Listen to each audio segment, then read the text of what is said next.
Jaden Dixon. And I'm Dylan Johnston. Last week, the Panthers played the Catholic Rockets at War Memorial Stadium. Your thoughts? The offense was dominant. They put up 42 points. Everybody played well, and it's a dominating performance. You know, the Catholic Rockets were not playing as good in the game, but at the start, they were doing pretty good. The Panthers stopped them and really keyed in on the stops for the defense. And the offense came on the field, and the run game was unstoppable. Let's just say this, Scott. There was no rocket ship that was going to take off that night. Like you both said, the Panthers dominated. Let's take a look at the highlights.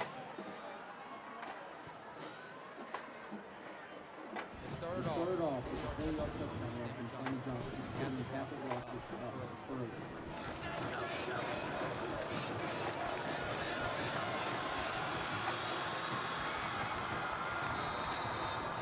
Panthers rushing attack, firing all night. This run, running around. He would get the ball right here. Catholic like had him wrapped up. Use his speed, get it outside, take this ball all the way to the end zone, tie up the game.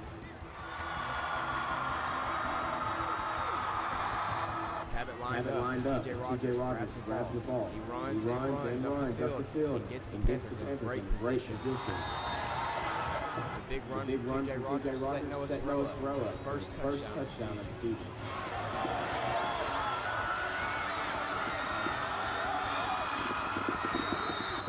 After a late first half field goal, Catholic Rockets brought the score within one. After halftime, the Panthers strike first. Tommy Oakes connected with Tom Williams for a touchdown. The Panthers defense was in fuego all night. This interception right here, back of the end zone, sealing this possession. The next possession, a crucial tip pass by Bryce Hill. On a crucial third down, John Williams keeps the drive alive by catching this pass for the first down. John Williams then capitalized on the drive as he put his wings on and flew right over the herd of defenders. After the defense shut down the Catholic Rockets offense, TJ Rogers was back at it, rumbling, stumbling all the way into the red zone. After the run from TJ, that set up a Bradley Morales touchdown for his second touchdown of the night. The defense never cooled off. Zane Harper was still in flames late before collecting his second interception.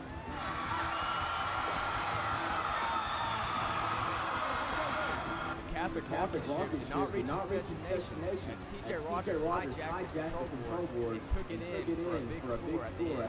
The Panthers would go on to win 42-20 against the Catholic Rockets. As you could see, it was a dominating performance from the Cabot Panthers.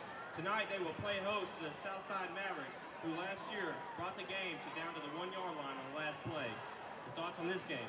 The offense is going to have to rely on the run game once again. They need a performance like they had last week if they're going to want to beat the Mavericks and team improved a 4-1 record.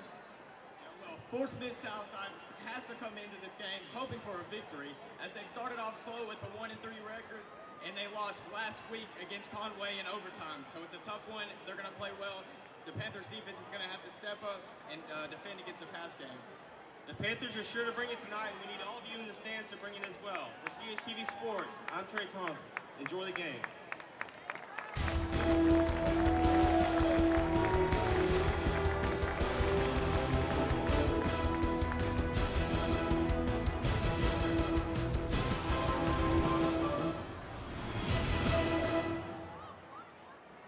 In the classroom and on the field.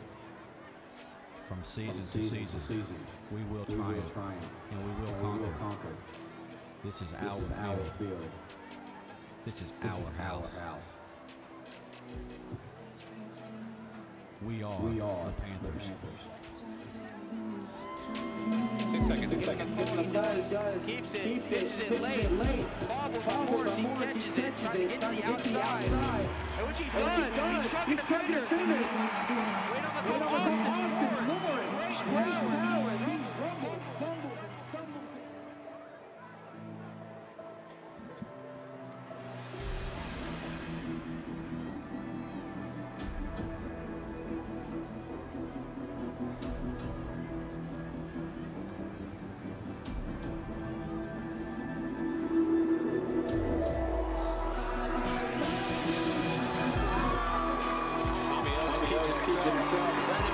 Touchdown Panthers!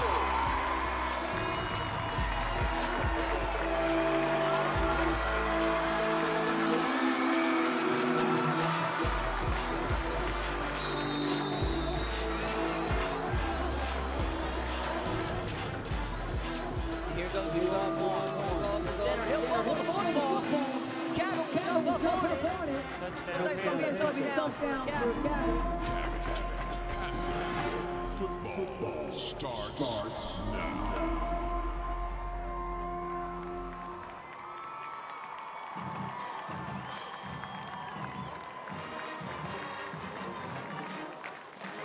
Ladies and gentlemen, here are your Cabot Panthers.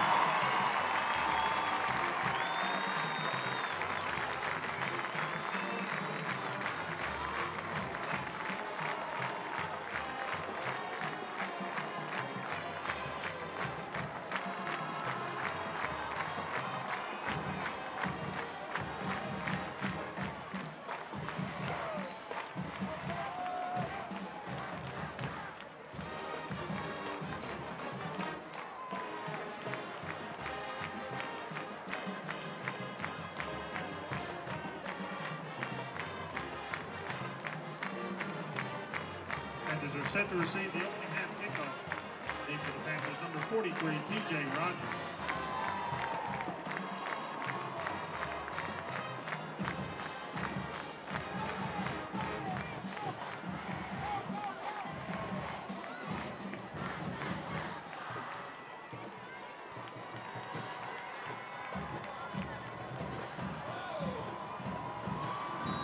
Set to kick for the Mavericks, number 32, Connor Robles. Here we are, start of tonight's game. The Cabot Panthers will receive the kick. JJ Rogers has it at the 20-yard line, taking up the side, the 30. Jukes one defender, he'll be brought down at around the 32-yard line. Rogers returns the ball across the 30-yard line. Tackle made by number 2, Dylan White. Panthers will have the ball first and 10 at the 33-yard line.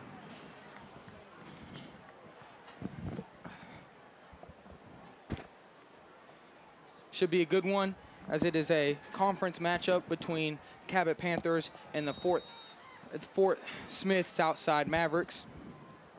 Mavericks coming to the game with a record of 1-3, as the Panthers are 3-1. So opposite tails of the season so far.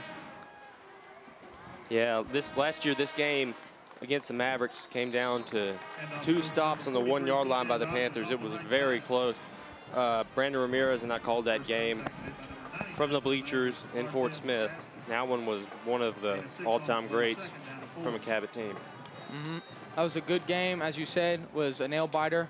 And for tonight's broadcast, it's yours truly, Jaden Dixon. And Trey Tonneson. We're going to have a penalty on the play here, as it looks like there's movement up front from the offense.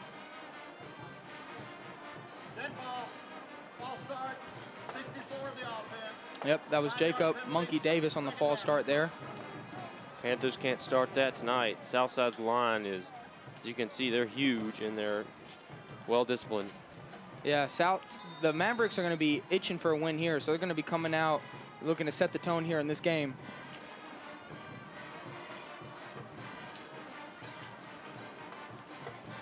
So here we have Tommy Oakes under center here. He's going to hand it off right up the middle for a gain of about 2.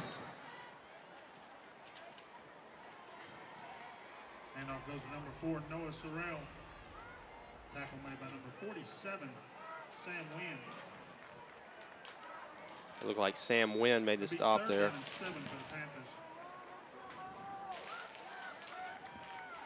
So now it's 3rd and 7 for the Panthers.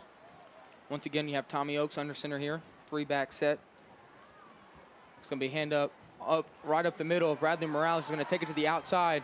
And he's going to break free. Yeah, and there he goes. Going to walk into the end zone. 10, 5, touchdown Panthers. Bradley Morales, yes sir. Great vision there by Bradley Morales, as when the tacklers were hitting him, he didn't lose track. That's what I'm talking about. Yeah, I'm lost for words. It was a quick start here. Bradley Morales with a big touchdown run, going untouched into the end zone after breaking around a couple tackles there, not going down. It looked like he was going to pick up the first down, but turned out to be a lot more, as it's 7 for the Panthers.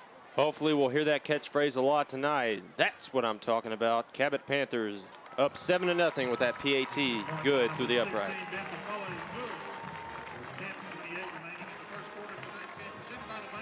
Ozarks. And so when it looked like the Panthers were going to go 3 and out, They had the false start to start off the drive. They bounced back. Big touchdown run from Bradley Morales, who last week had over 120 yards rushing with 2 touchdowns, so he's already off to another hot start. And actually, he started the Catholic game off last week with a big touchdown run on the Panthers' first drive as well. So it looks like that's coming pretty common for Bradley Morales and the Panthers. That's great for him because he's got another year here in Panther territory. Yeah, the Panthers' running game is going to be dominant for this year and especially next year, as both Bradley Morales and T.J. Rogers will still be here next year. And last week, T.J. Rogers had 171 yards and a touchdown for the Panthers as he broke off 2 big runs that game, and he proved to be the best running back in that matchup, not Sammy Johnson.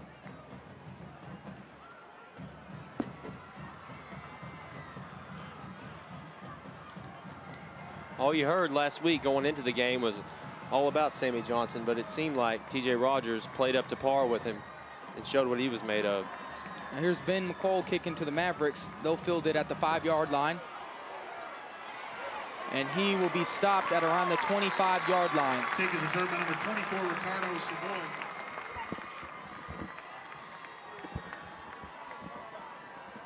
So now this will be the first possession for this Panthers defense, who played well last week, as that Catholic offense, high-powered offense with Sammy Johnson, was held to only 20 points, 7 in the second half. Catholic's quarterback, or excuse me, Southside's quarterback he's not bad. We've heard about him coming up this week, so there's going to be a hand up the middle for a gain of about 5 yards. And the quarterback Trey mentioned, he's a junior, Tay Gatewood, 6'1", 183. He was the player of the week last week for the Mavericks, even in their overtime loss to Conway last week. So this quarterback is no joke. Yeah, if this tells you anything about him, people were still talking about his performance, and Southside lost. So they quoted him as the most valuable player in the game, and his team lost. They don't usually do that unless it's pretty stellar. Here he is, handing it off. Once again, this run's going to be up the middle, and he will pick up the first down. So just like that, the Mavericks are moving the ball down the field with 2 solid run plays to start off the game.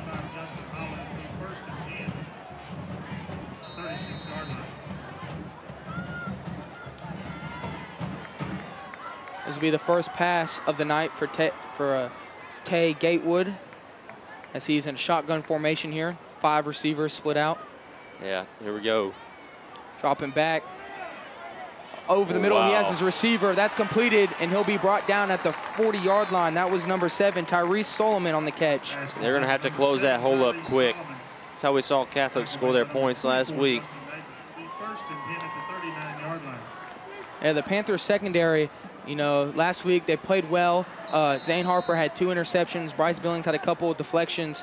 And so they held their own against the Catholic Rockets offense. But at times, like you said, Trey, the Rockets did have their way with the passing game. So already a bad sign for the Panthers as Gatewood connects with Solomon. Yeah, if it's open, Gatewood's going to hit it. He throws darts, and he threw one right there. He's going to keep it himself, and he'll pick up a gain of about 4. So you've seen Gatewood through the air with his arm, and now on that play on the ground with his legs.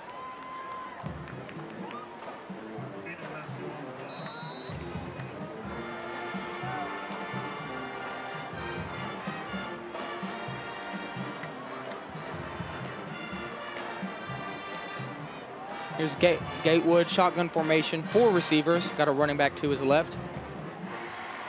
You don't see this much in audible from a high school quarterback, as their playbooks are really limited. But here's Gatewood audibling, looking downfield, has a man open, number 6. Wow. And that will just be overthrown. Like I said earlier, he throws darts, and he almost hit the bullseye there. Just fell off the board. Yep, that intended receiver was Jordan Jackson. And already, this Southside team is already positioned well in the future, as their starting quarterback, Gatewood, Solomon, and Jackson, both starting receivers, are only juniors. As a crowd roars to life here at Panther Stadium. Yep, 3rd and 7 here. Gatewood.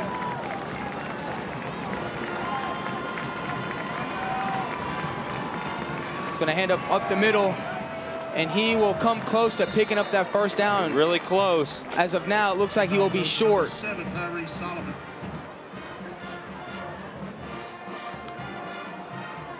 And the offense is staying on the field for the Mavericks. So with 4th and 1, it looks like the Mavericks will go for it, as they are in Panther territory.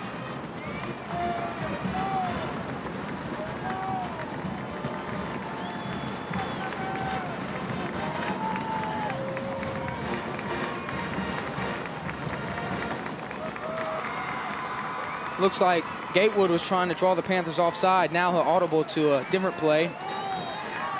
There he goes. He takes that one out of the shotgun. It's going to be blown dead. Yep, looks like it's going to be a delay of game. The Panthers do a great job of. Yep. Panthers do a great job of either both their lines. Offensive line does a great job of drawing their opponent's defensive line offsides, and likewise, offensive line has a good cadence. A lot of people jump, but likewise, in turn, sometimes they jump. And that's why they have a lot more penalties up front than most people, but it comes in good nature as they do a great job with that.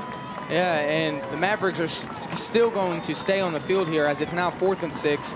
We thought that maybe after the delay of game they'd send out the punting unit, but instead, shotgun formation here. Gatewood drops back, has a man. It's number 6, and that will be almost picked off by Bryce Billings, but instead, it's a drop. It's a deflection though for Billings as the Panthers offense will take over at the 40-yard line.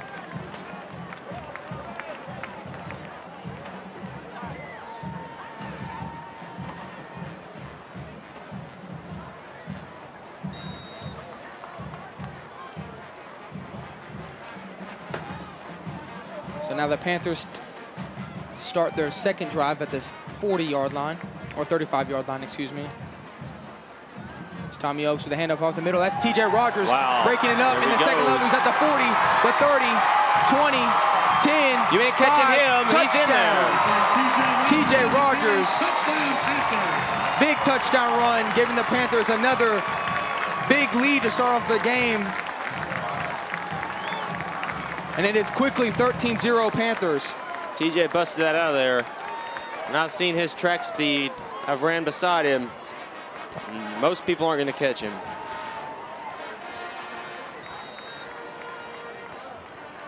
Ben McCullough's PAT is up and good. And once again, that's what I'm talking about.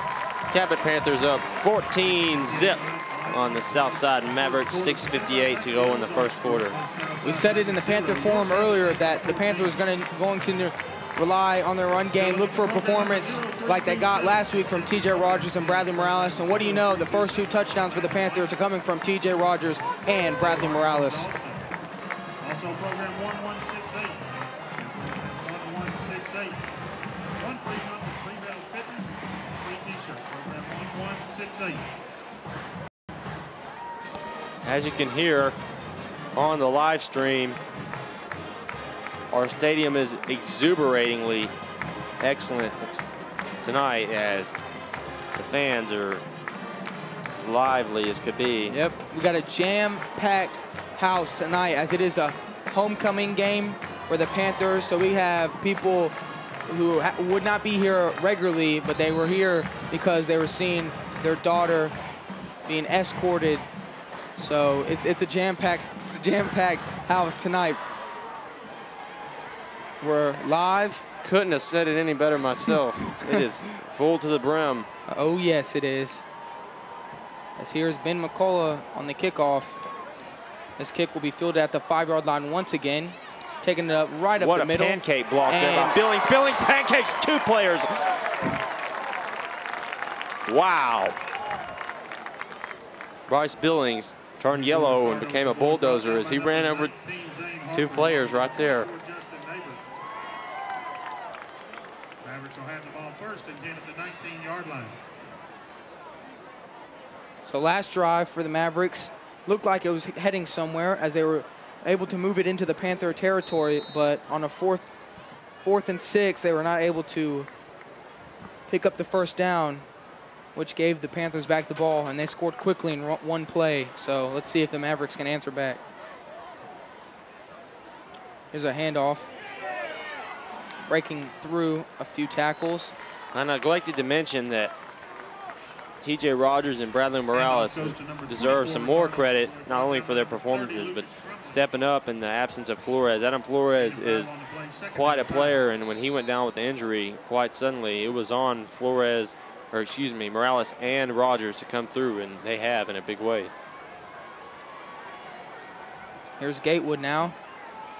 Play action. He's going to keep it himself. He's going to pick up the first down and a bit more as he's up to the 40-yard line, racing down the sideline. He'll be brought out at around the 40-yard line. You got to watch Tay. He is a dual threat quarterback. And as you see on that play, Cabot could have easily been called for a late hit, as it looked like Gatewood might have stepped out of bounds when he was hit. As you see the Mavericks coaches yelling at the refs, hoping to pick up the call, but instead, Gatewood's all right. He's back out there as it's 1st and 10 at the 42 for the Mavericks.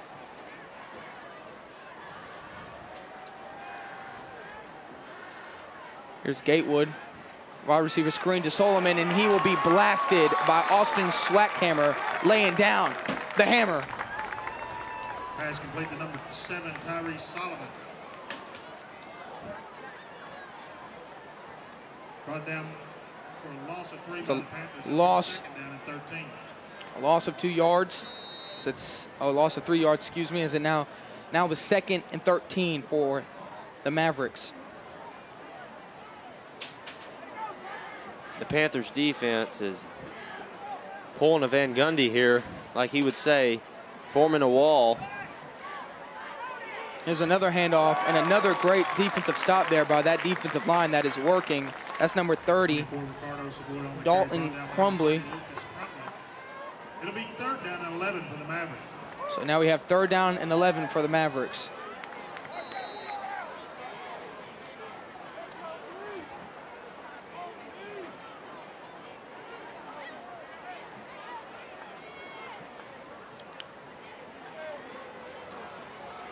Here's Gatewood, shotgun formation, 4 receivers, a running back to his right. Here's Gatewood dropping back once again, has a man up in the middle of the field, and that is going to be pass interference on Austin Swackhammer. And just like that, off of a pass interference by the Panthers, the Mavericks will pick up the first down, and they'll have the ball at about the 30-yard line.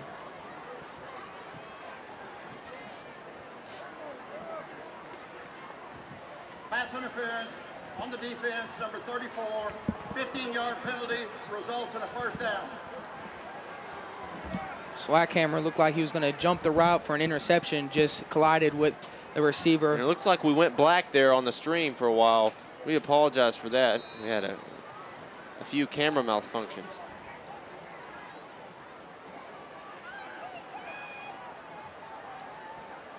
So here's Gatewood with 5 receivers. Man in motion. Dropping back. Looking for a man deep. Jordan Jackson, the intended receiver. Overthrown. That'll be overthrown as it is now 3rd and 10. Oh, excuse me, 2nd down and 10. So once again, the Mavericks are able to move down the field and get into Panther territory. Can they put some points on the scoreboard this drive? So have the ball at the 28-yard line, 2nd and 10. It's like the I formation. And up the middle to Solomon for a gain of about 3. And off goes number 3, Brendan Olin. Tackle made by number 76, Hayden Matthews. So now we have a 3rd and 8 for the Mavericks. 7 for the Mavericks.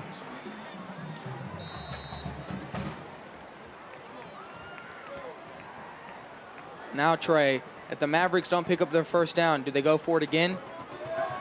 I don't know if I would if I was them. It's 2 in a row. I think they may need to either kick it or punt it, one of the 2. Panthers crowd on their feet for this 3rd down.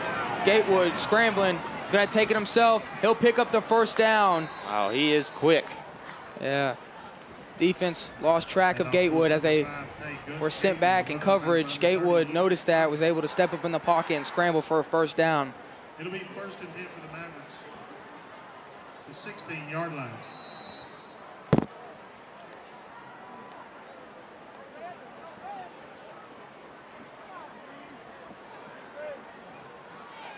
Another I formation here for Gatewood in the Maverick offense. That is my favorite formation by far. I'll advocate for it. Here's a run to the outside. Not picking up much will be number 3, Brendan Ulrich. Pick up a game of about 3. Brendan Ulrich brought down by number 15, Bryce Billings. It'll be 2nd down and 6. Bryce Billings making himself known again on the stop.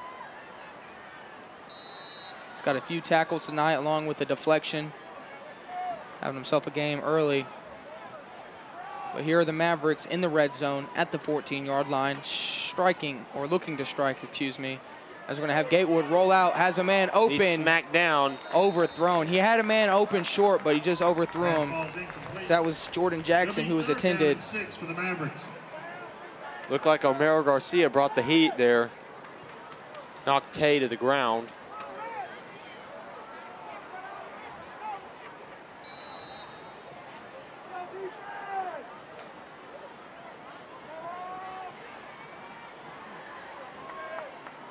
Third and 6 for the Mavericks here, as they've lived in 3rd and long this game so far.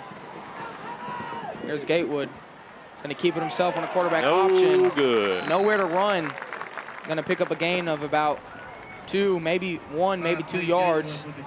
So a gain of 1, so it's 4th and 5. And guess what, Trey? Mavericks offense is still on the field. They like to go for it here. Definitely the opposite of conservative. Whatever you want to call them, they're not conservative. But you can't fault them here. They're down inside the 10. But if the Panthers get this 4th down stop, I'd just add a motivation to them, as they would have stopped them twice on 4th down. But here's Gatewood. He's getting pressure, scrambling to his left, has a man open, and that will be deflected. Deflected once again by Bryce Billings. And that is another 4th down stop for the Panthers, as they'll get the ball at the 12-yard line. Ladies and gentlemen, once again, check your programs. You have program 137. Props to the Panthers defending inside their own territory, not once, but twice already in this game. Without them paying attention or lack of focus on 2 plays, this game could be tied up instead of 14-0.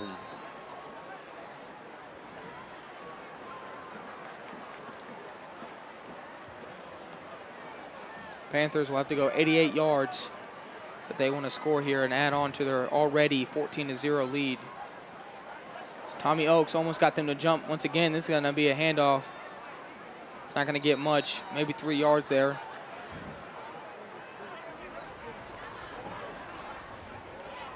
Handoff goes number 1, Bradley Morales, brought down by number 9, Hebron Ulrich. 2nd down and 7 for the Panthers.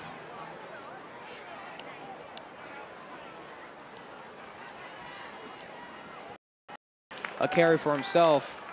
I wonder if he's still feeling the effects of the late game they had with Catholic, as late in the game, Catholic was looking like they were bounty hunting as they were going low for Tommy Oakes, looking like the Saints defense back in the day.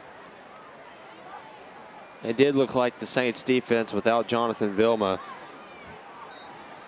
And luckily Oakes was able to find his way back onto the field tonight. And it's good that he hasn't had to run the ball himself, because his running backs are playing stellar so far.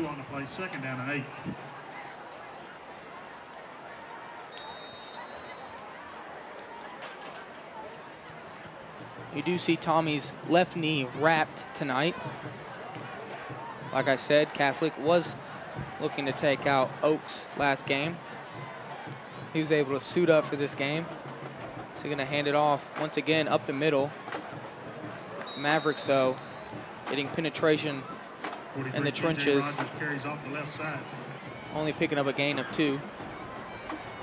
Tackle made by number 47, Sam Lynn, along with number 9, Hebron Ulrich.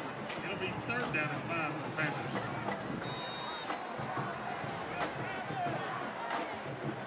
There's a minute left in the first quarter. You know what that means. It's time for Trey's take. So far in this game, Cabot Panthers' rushing attack has been too much for the Southside Mavericks to handle. Southside has gone for it twice inside their own territory, and they haven't got any points. Props to the Panthers defense for holding their own, not once but twice. Cabot can keep running the ball like this. They'll keep Tommy healthy and rested for a game next week against the Bryan Hornets. And Cabot hasn't even had to use their receivers yet, as they're taking a rest right now. Looks like they're going to let the clock run out, and we're going to go into the second quarter. But other than that, Cabot's rushing attack is the main focus of this first quarter, and that is Trey's first quarter take, ladies and gentlemen. And we have somebody who will talk about that Panthers running attack. That's our sideline reporter, Dylan Johnston, who will go to here in a bit for an update on the sideline.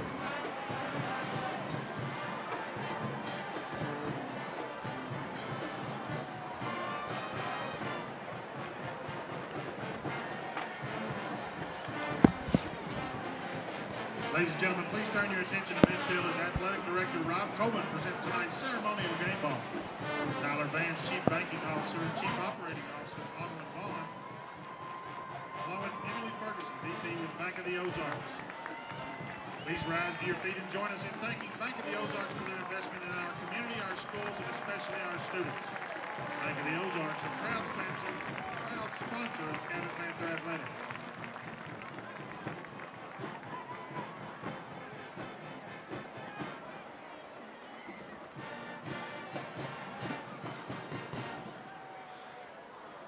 Unfortunately, we were not able to get a sideline report from Dylan. And for the first time tonight, we have Rhett Thurman out for a punt. First time, frankly, in a while that I've seen Rhett Thurman on the field to punt, as it is a fake to Bradley Morales, and the Mavericks sniff that out as they will stop that fake punt attempt and have the ball in the Panthers' territory at the Panthers' 30-yard line. Not sure what. I'm just moving on to the next one with that one. That one didn't work.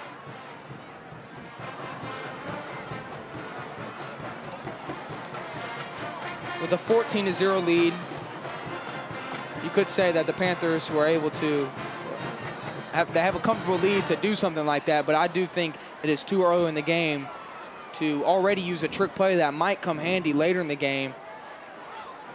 But instead, Coach Malham pulls it out at the start of the second quarter.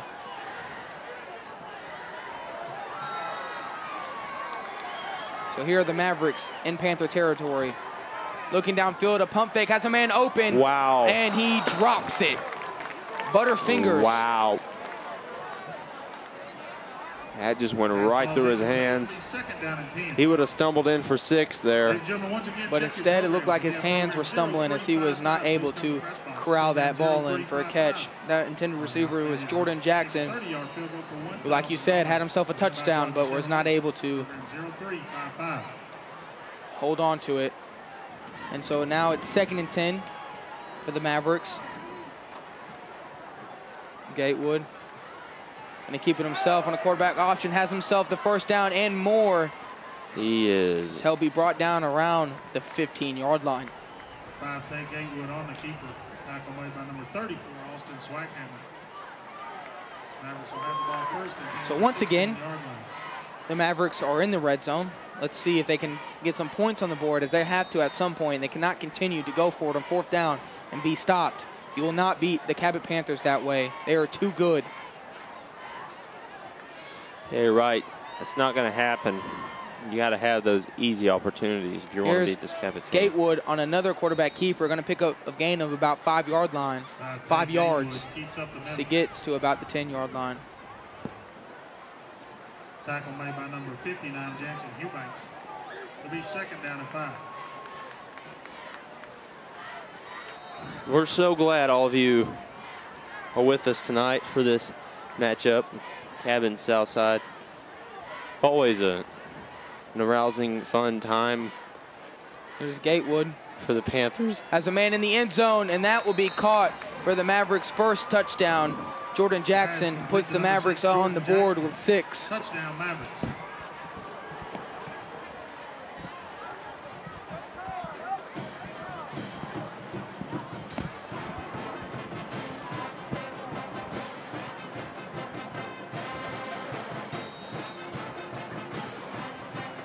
You can hear Southside's band.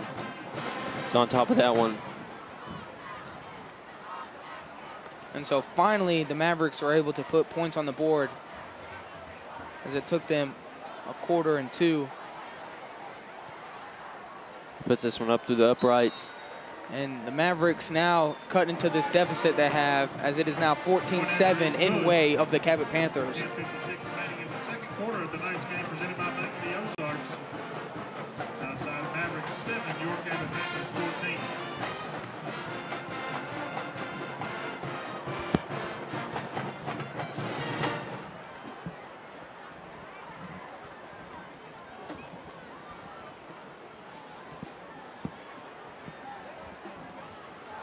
The return man for your Panthers, number 43, TJ Rogers, who you've seen take some kicks back in his high school career.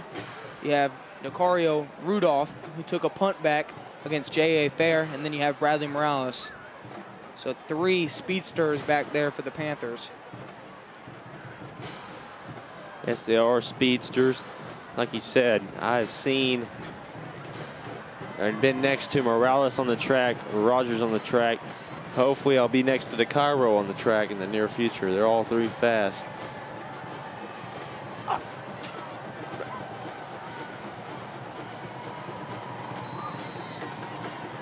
So here we go, the Panthers receiving this kick here. Crowd into it as usual. TJ fills it at the 15. Is going to look to break loose, but the Mavericks are on top of that, tackling TJ at around the 29-yard line. Tackle made by number 47, Sam Wynn. Panthers will have the ball first and 10 at the 30-yard line. Panthers will have the ball first and 10 at the 30-yard line to set up this drive. So back on the field goes the Panthers offense. This will be their 4th drive of the night. The first 2 resulting in touchdowns from Bradley Morales and TJ Rogers. Here's Oaks. Gonna go to on reverse to Noah Sorrell. He breaks 1 tackle, and now he's up. Second level, he'll be brought down at around the 48-yard line as Noah Sorrell picks up a first down and a lot more, as they are already in Mavericks territory after that 1 play. Sorrell is another one that deserves props, because in the offseason he found out that he would have to endure an increased workload this year, and he worked on his speed. He's one of the faster guys on the Cabot Panthers roster. There's 100 of them, so that shows you a lot about his work effort. Yeah, he's making a transition to the running back role, as last year he was a cornerback, played in the secondary. He has a touchdown on the year already, as this is Bradley Morales going to pick up a gain of about 8. But yeah, like you said, Noah Sorrell, big props to him, as he's able to change the way he plays and is now a running back for this team. And he scored last week against the Rockets.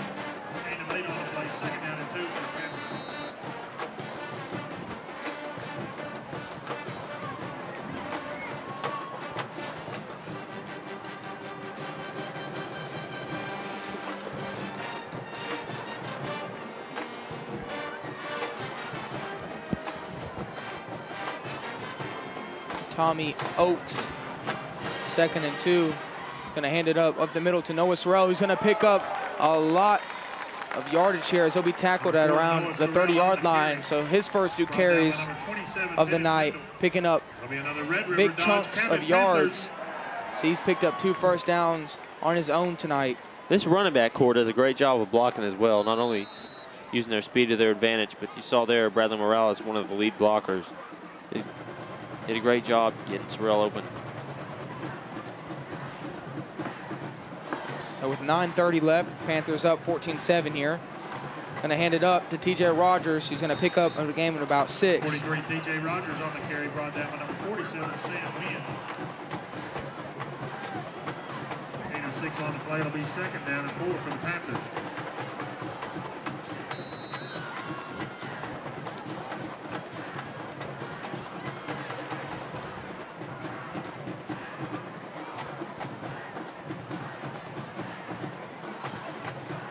Second and 4 at the 24 for the Panthers. A reverse to John Weens, his first carry of the night. He's going to pick up the first down.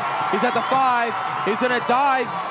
Looks like he's out at the 1. Yep, knocked down at about the 1 yard line. Forced out of bounds by number 10, Jalen Colvin. It'll be first and That's goal another at John the Weens. 2-yard Wow. line. We've seen a couple of those in the last few weeks. He is extremely powerful, especially with his speed off the line. You've seen him taking a handful of tight end reverses into the end zone, like we saw last week when he jumped over a herd of Rockets, launching himself into the end zone. So at the 2-yard line, Tommy Oaks is going to hand it up the middle. Bradley Morales will pick up his second touchdown of the night as the Panthers now go up 20-7, waiting on the extra point now as Bradley Morales' second touchdown of the night from 2 yards. There's so much you could say about Morales, but also his line deserves a lot of credit. This is a big Southside defensive line, and they're moving him right out of the way. But Bradley magic moment Morales put that one right to the end zone. With 8:45 remaining in the second quarter of tonight's game, presented by Bank of the Ozarks. Southside Mavericks 7, your Cabot Panthers 21. Looks like we might have an injury from the Panthers. Tommy Oaks is getting checked out by the medical staff, getting a massage that looks like on his neck area.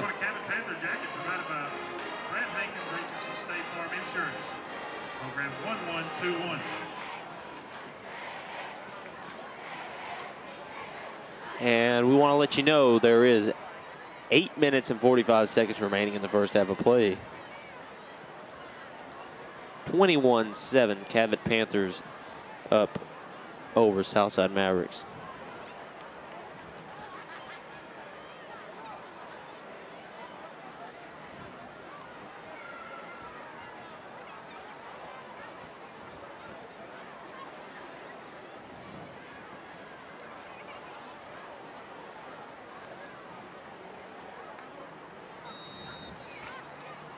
So here's Ben McCall out to kick. So he's had a plethora of kickoffs tonight.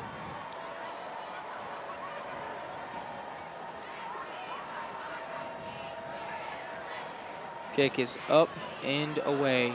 This will be a touchback. And the Mavericks will start at the 20-yard line. McCullough's kick goes in the end zone for a touchback.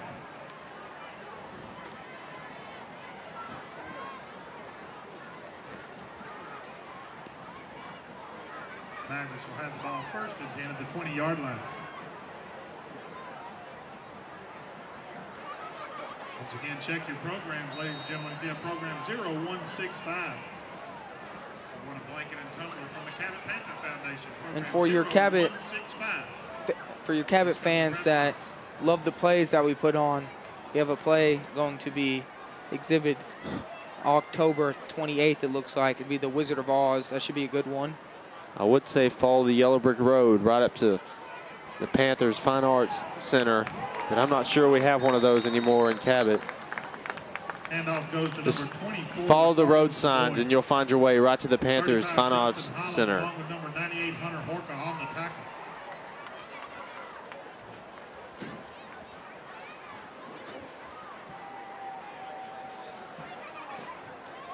Holding on the offense. So here we have a holding call on the Mavericks.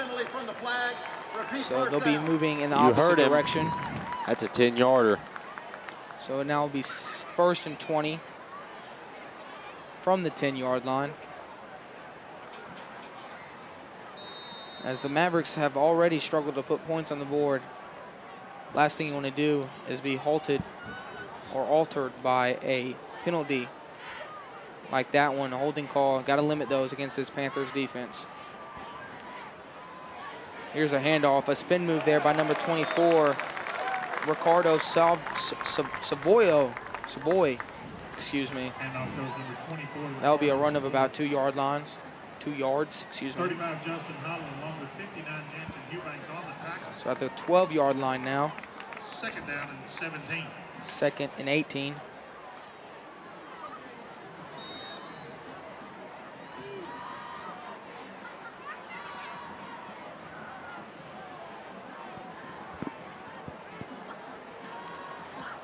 5 receivers split out for Gatewood. Man in motion. Gatewood dropping back. Has a man open, and once again, what that's a smack there by.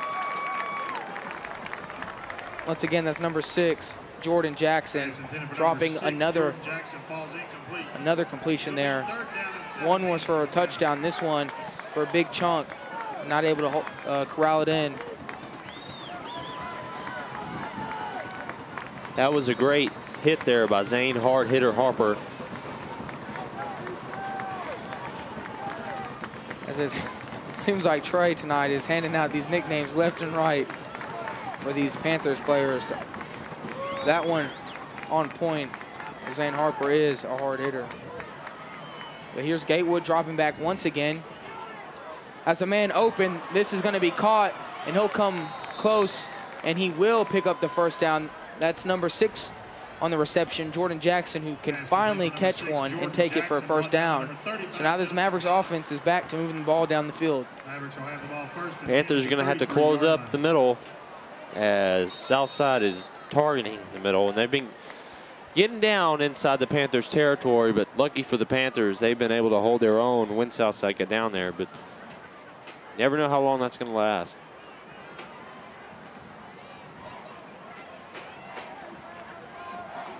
Here's Gatewood. Going to keep it himself on the quarterback option. Going to take it to the outside. We've got a flag on the play. It's likely going to be holding, so disregard that run there. Number 5, Tay Gatewood on the keeper. There is a flag on the play. If it's a holding call, it'll be their second one on this drive. What do you know? I am right. And so the Mavericks go back another 10 yards. So this will be their second 1st and 20 on this drive. 7:05 remaining in the first half.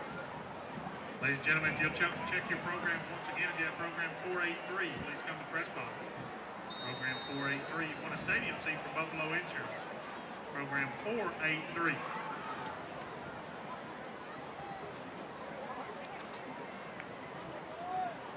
So here are the Mavericks at their own 25-yard line with about 6:50 left in the second half, or first half, second quarter.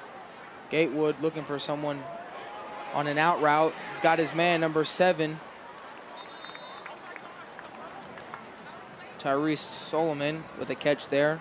Pass complete to number 7, Tyrese Solomon, brought down by number 24, Justin. So now it is second and manageable. It'll be 2nd down and 5 for the Mavericks.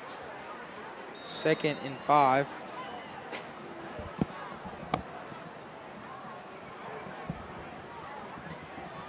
Going to have a encroachment penalty on this Panthers defensive line, which will give the Mavericks a free 5 yards. Dead ball, encroachment, 76 on the defense, 5-yard penalty, repeat 2nd down.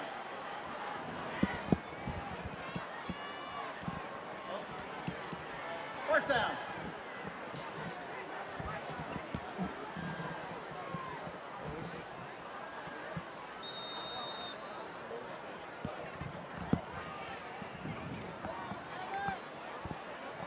First and 10 for the Mavericks now. We got Gatewood with 4 receivers, running back to his left.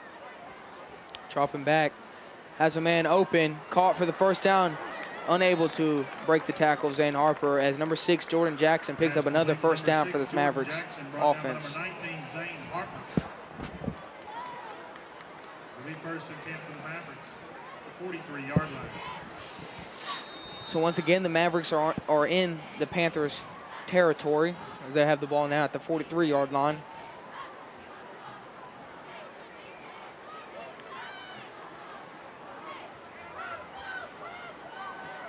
Five receivers out for Gatewood. Dropping back. Quick slant there to Jordan Jackson. He's got it. Wow, Jordan Jackson's going to go right in. To the end zone, untouched. Gatewood to Jackson, tying up not tying up this game. Excuse me. They've got to close up the middle. The middle is wide open.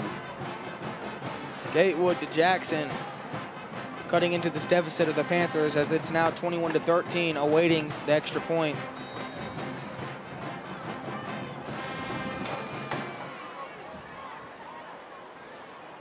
And so just like that, the Mavericks are back within 7. As with that passing game, they can cut into this deficit quickly.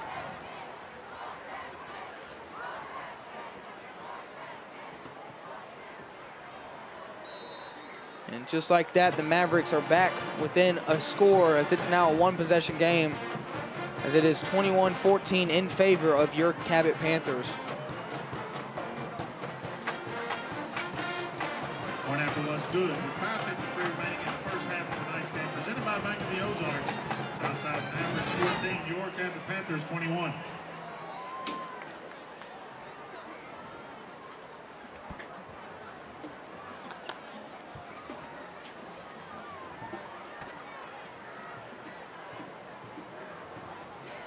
Ladies and gentlemen, once again, check your programs. We have program 0155. Program 0155. Please come to the press box. 0155. You want a Ball State bag and blanket company. Presented by J. Mark Joey Ball State. 0155.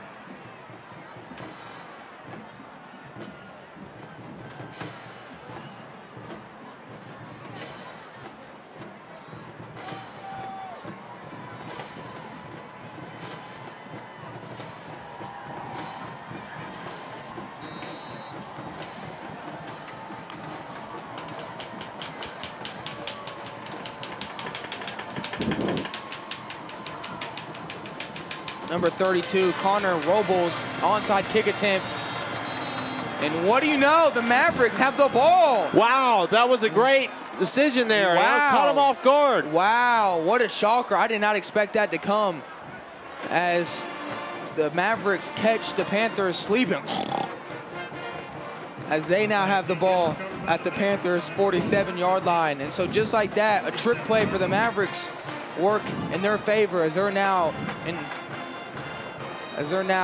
looking to score and tie up this game.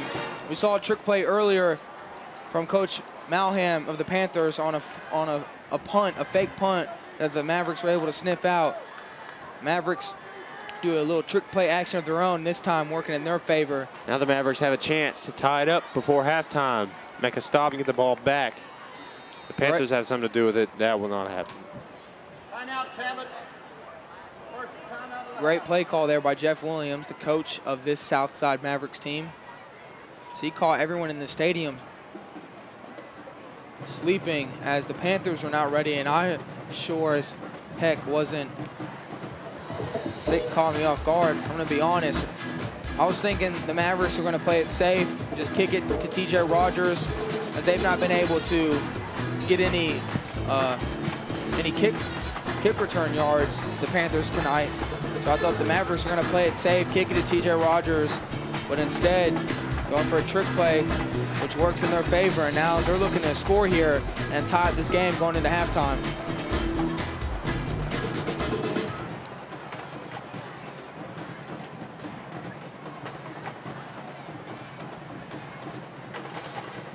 Once again, check your program numbers. You have program 1659.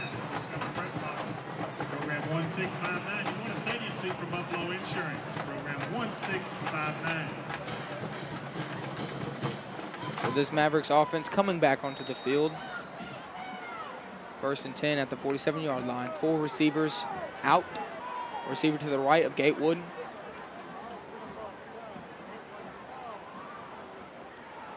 Gatewood's going to keep it. Play action. Has a man open deep down the field. This will be caught by Jordan Jackson. Pass. And being brought down at the 4-yard line will be Jackson, who has turned it on as of late, as he has caught everything thrown his way. And that has the Mavericks knocking on the door of the Panthers. 1st and goal for the Mavericks at the 4-yard line.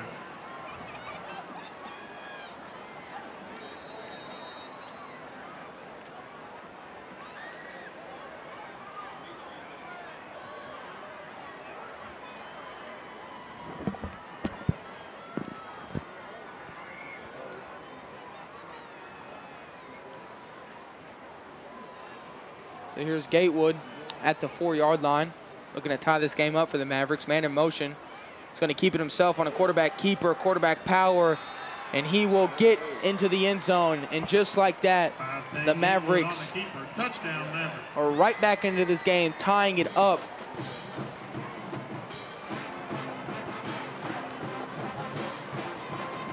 So just like that, it takes one trick play for the Mavericks to be back into this game.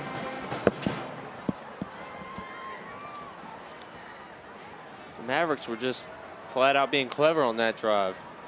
Used the middle to their advantage again and found their way right into the end zone as their kicker number 16 will look to get it into the up through the uprights. Both kickers wearing number 16 tonight. Number 16 is the holder, by the way. Oh, you're right. He is the holder. For 32, sporting the number of Shaquille O'Neal, puts it through the uprights.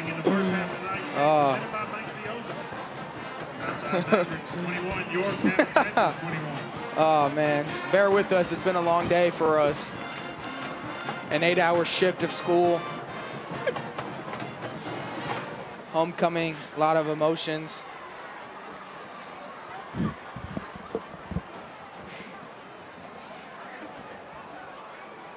Anyways, let's get back to the game.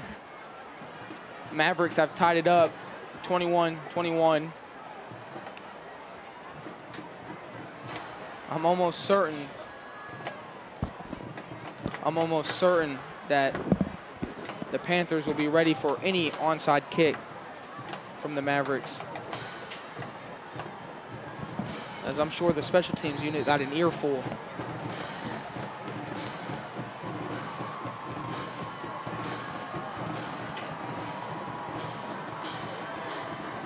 Kick is up, and it'll go into the back of the end zone, so the Panthers will start their drive at the 20-yard line.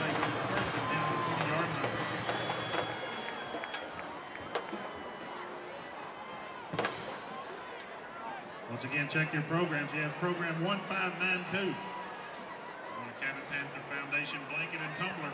Program 1592. Please come to the press box.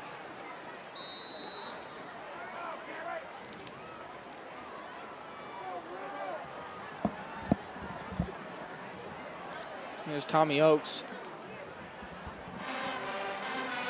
He's gonna look to keep it himself. He's gonna what a pitch there. Late pitch to TJ Rogers. He'll pick up a minimum gain of about 6 yards there. TJ TD Rogers did a great job pulling in that pitch there. Gain of 9 on the play, second down and 1.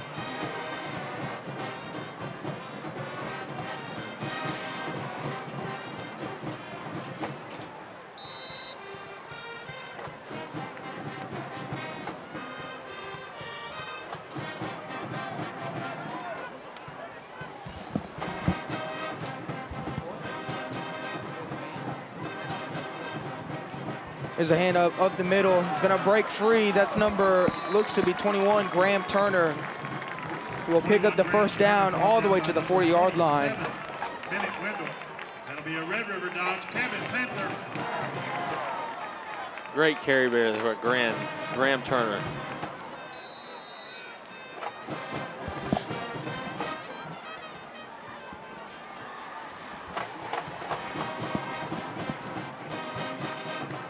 Tommy Oakes, another carry for Bradley Morales. He'll pick up what looks to be another Panther first down.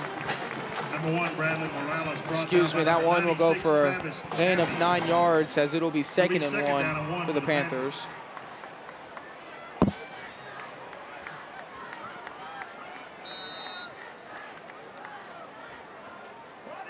Panthers at midfield.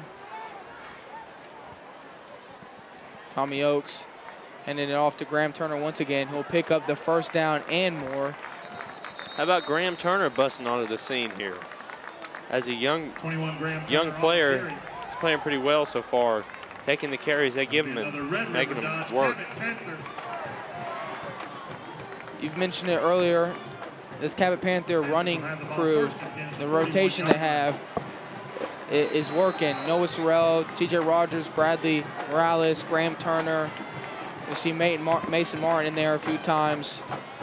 This rotation they got going is working for him.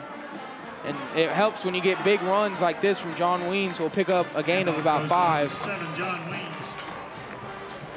Tackle made by number 47, Sam Weens. Gain of 6 on the play, second down and 4.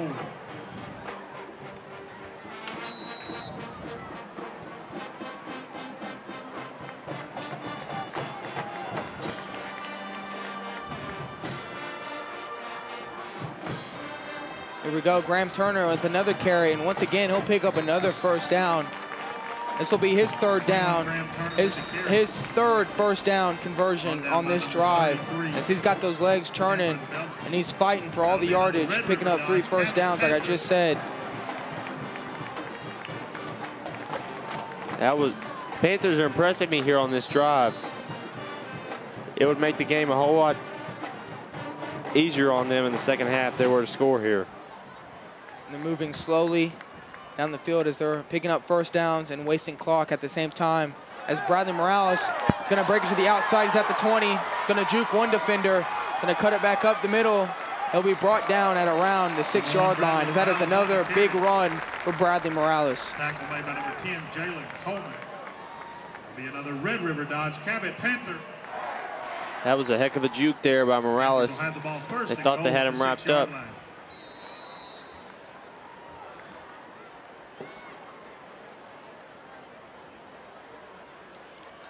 In the red zone are the Panthers here at the 6-yard line.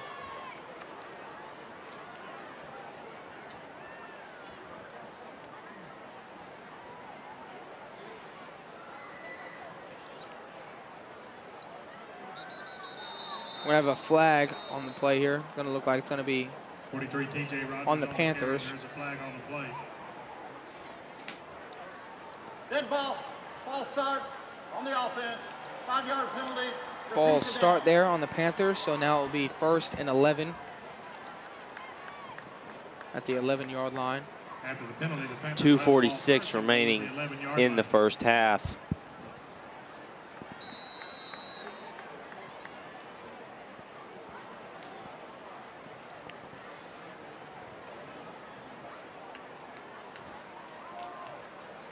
We're reaching the end of this first half. Game knotted up at 21 apiece. Panthers got on the board early and often. Mavericks have fought their way back into this game. As Graham Turner is looking to get into the end zone, he'll be brought down at around the 2-yard line. That's another big run for Graham Turner. He's impressed me tonight. Graham Turner on the carry.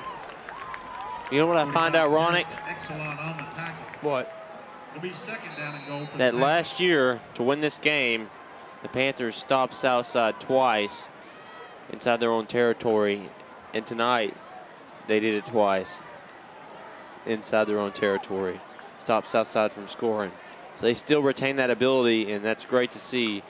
It's impressive for any team to stop somebody, not only once, but certainly twice inside their own territory, as the Panthers will bust it in for 6 right here. Touchdown, Panthers. That's the 2nd touchdown of the night for TJ Rogers. TD Rogers. That nickname's coming full fruition here. That's his 2nd touchdown of the night. And like you said, Panthers were able to stop the Mavericks in their own territory earlier in the game. Mavericks cannot do that on their end, as TJ Rogers breaks up the middle, gives the Panthers a 28-21 lead. As with 1:42 until halftime, your Panthers have the lead. 21, your Cabot Panthers 28. What we saw on the last drive from the Mavericks, they were able to move the ball quickly down the field and get a touchdown of their own. So the Panthers defense is still going to have to come out here and get a stop here and go into halftime with a lead. Because if the Mavericks tie it up here going into halftime, I think that shifts all momentum to the Mavericks. And Trey, got 1:42 in the 2nd quarter. It's time for your 2nd quarter take. What you got for us? Now, as soon as these 42 seconds tick away, I'm going to hit you with the Trey's take. And for now, it's going to be crucial for the Mavericks here. They really need to score here. They don't want to fall behind early, right off the bat in the second half. So we'll see. You got 42 seconds, and then I'm going to hit you with the Trey's take.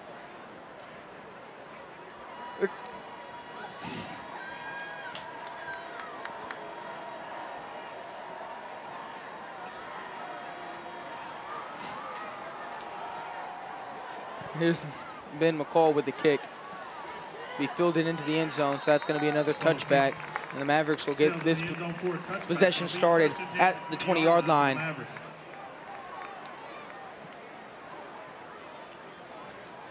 Trey, it's been about 2 minutes, and it's still at a minute 42. Hit us with it. Come on. Fans are waiting. What's that second quarter take you got for us? All right, here is Trey's take, second quarter of Cabot versus Southside. So far, the Cabot Panther defense is doing an excellent job of packing the box and stopping Southside up front. However, the middle of the field is open, and Southside has used it multiple times to get down inside the Panthers' own territory. Weren't able to convert. I'd say, I don't know if you call it luck, what you want to call it, but the Panthers certainly caught a break twice. The Southside didn't score inside the 10. So if the Panthers want to continue to lead this game and stop Southside, they need to close up the middle, because right now Southside cannot run the ball. So if they close off the middle of the field, the only thing left are those dump passes. And if the Panthers corners cover those, which I think they can because they've been playing well so far this year, they haven't shown any reason why they wouldn't, I think they'll hold on to this lead. So here we are, 2nd and 10 for the Mavericks. Looking for a receiver in the middle of that field. Kent's going to take it on his own. He'll be brought out at around the 30-yard line. Clock will be stopped at a minute 31. By number 14, Jesse Windemaker. Mavericks will have the ball first. Like you said, the Mavericks are looking to get something in the middle of that field, as it is open for use if the Mavericks want to go there. As you've seen a multiple night, Jordan Jackson has been able to get behind the defense in the middle of the field, take one in for a touchdown. Let's see if they go there again. Here we are, middle of the field. That one will just be dropped by number 2, Dylan Wyatt. Dylan Wyatt calls incomplete. 2nd down and 10.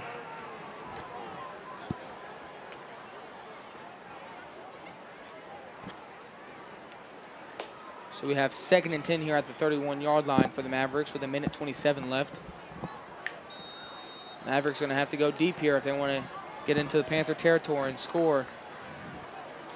It does not help when you have drop passes from your receivers that should be sure-handed. Dylan Wyatt there was not able to corral that pass in for a first down. So instead it's 2nd and 10. Gatewood dropping back. That ball will almost be picked off by Justin Neighbors, but instead it'll be a deflection. And it's now 3rd and 10 for the Mavericks. It'll be 3rd down and 10. Justin had his eye on the end zone when he jumped that route. Was able to deflect it, and so now it is 3rd and 10 at the 31-yard line for the Mavericks.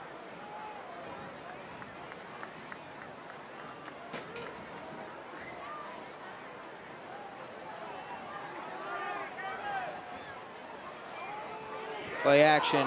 Man in the middle of the field, that's Jordan Jackson again. He's going to spin his way. Oh, he drops the ball. But it will be recovered by the Mavericks. So the Mavericks there had a scare. And so what looked like it was a first down will instead now be a 4th down, as Jordan Jackson had the first, fumbled the ball, and it went backwards. So now instead of 1st and 10, it's 4th and 3rd, 4th and 3 for the Mavericks. The minute here. Minute ticks off the clock. Play clock down to 5. Gatewood gonna hand it off the middle. Picking up the first down will be the Mavericks, and they're gonna use a timeout here. Let's stop the clock at 50.2 seconds. Excuse me, yep. Goes to number 3. You're right. Looks like the clock will stop because there's a first down. First down means the clock will start. I thought a timeout has been called. But instead, clock ticks, 40 seconds. Gatewood drops back, has a man in the middle of the field. Open again. And another drop pass. Pass intended for number 80. That's number 80, Mason Love, who was getting... That's got to be so frustrating for the Southside coaches because they're calling those plays. They see the opening. They're getting them open, but just not catching the football. They can't catch it for them. Mason Love there showing no love for his quarterback. That's another drop pass in the for the Mavericks. You've seen a lot of those. It was Jordan Jackson earlier. Now it's a couple of these Maverick receivers. So no back set here for Gatewood. He spins out of a sack. Is going to get to the original line of scrimmage, it looks like. Maybe a yard short of that. So it's going to be second and long, or excuse me, first and long, or third and long, excuse me. Third and long. It'll be third down and 11.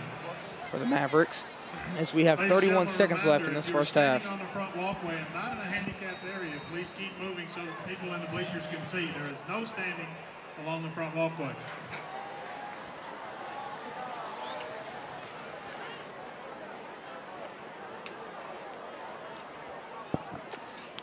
So we got 4 receivers split out for Gatewood, running back to his right. 31 seconds left at the 40-yard line. Gatewood dropping back, looking for a man. Has a man to the outside. It's number 2 here. He's going to pick up the first down. He's got a cannon on him. That's number 2, Dylan White, who's able to catch that one, pick up the first down. And so now the Mavericks are in Panther territory at the 46-yard line. Be first and 10 at the 46-yard line. First time out of the half.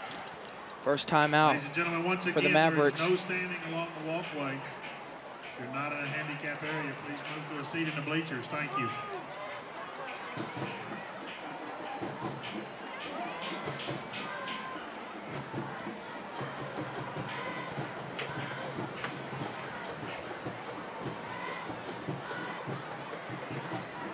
So far, it's been a back and forth game. Panthers got rolling early. They took an early 14-0 lead from Bradley Morales and TJ Rogers. And then the Mavericks came down, got a touchdown of their own, make it 14-7. And then the Panthers went right back down the field, scored, making it 21-7. And then the Mavericks went on a 14-0 scoring run, was able to tie up the game. But then the Panthers were able to go right back down the field, take back the lead. And so that's where we are now, 28-1. As the Mavericks are looking to tie this game going into halftime. They keep using the middle of the field. They will get down inside field goal range, but well, from what we've seen from Southside tonight, I bet they'd go for it. Here's and he's smacked as he throws. That's a fumble. Loose ball. Looks like Cabot falls on it. Nope. Oh, he says his arm's going forward. Referees will say Gatewood's arm was going forward, but John Weens was able to get pressure there. Almost a strip sack there, but instead will go down as an incomplete pass. And we have 17 seconds left here. As Gatewood is trying to get the Mavericks on the board once again to tie this game up.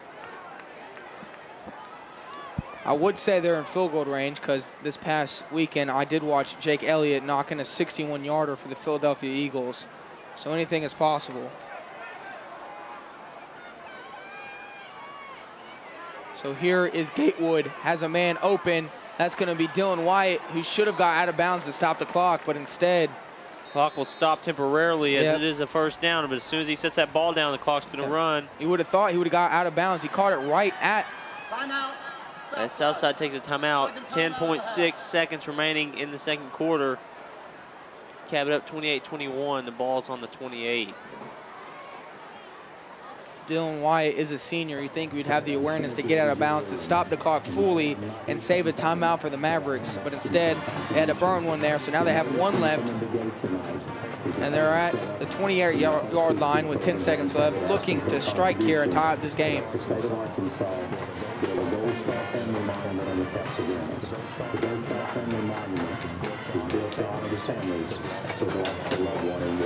So please stop by and make a generous contribution. Go Panthers.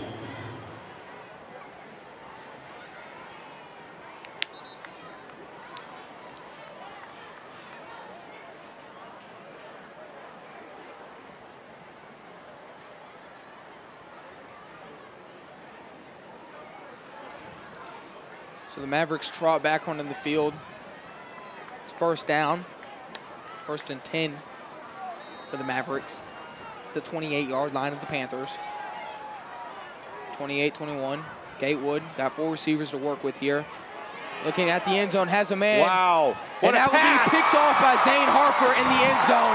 And just like that, no points will be going on the board for the Mavericks as Zane Harper shows up. This pops. How about that?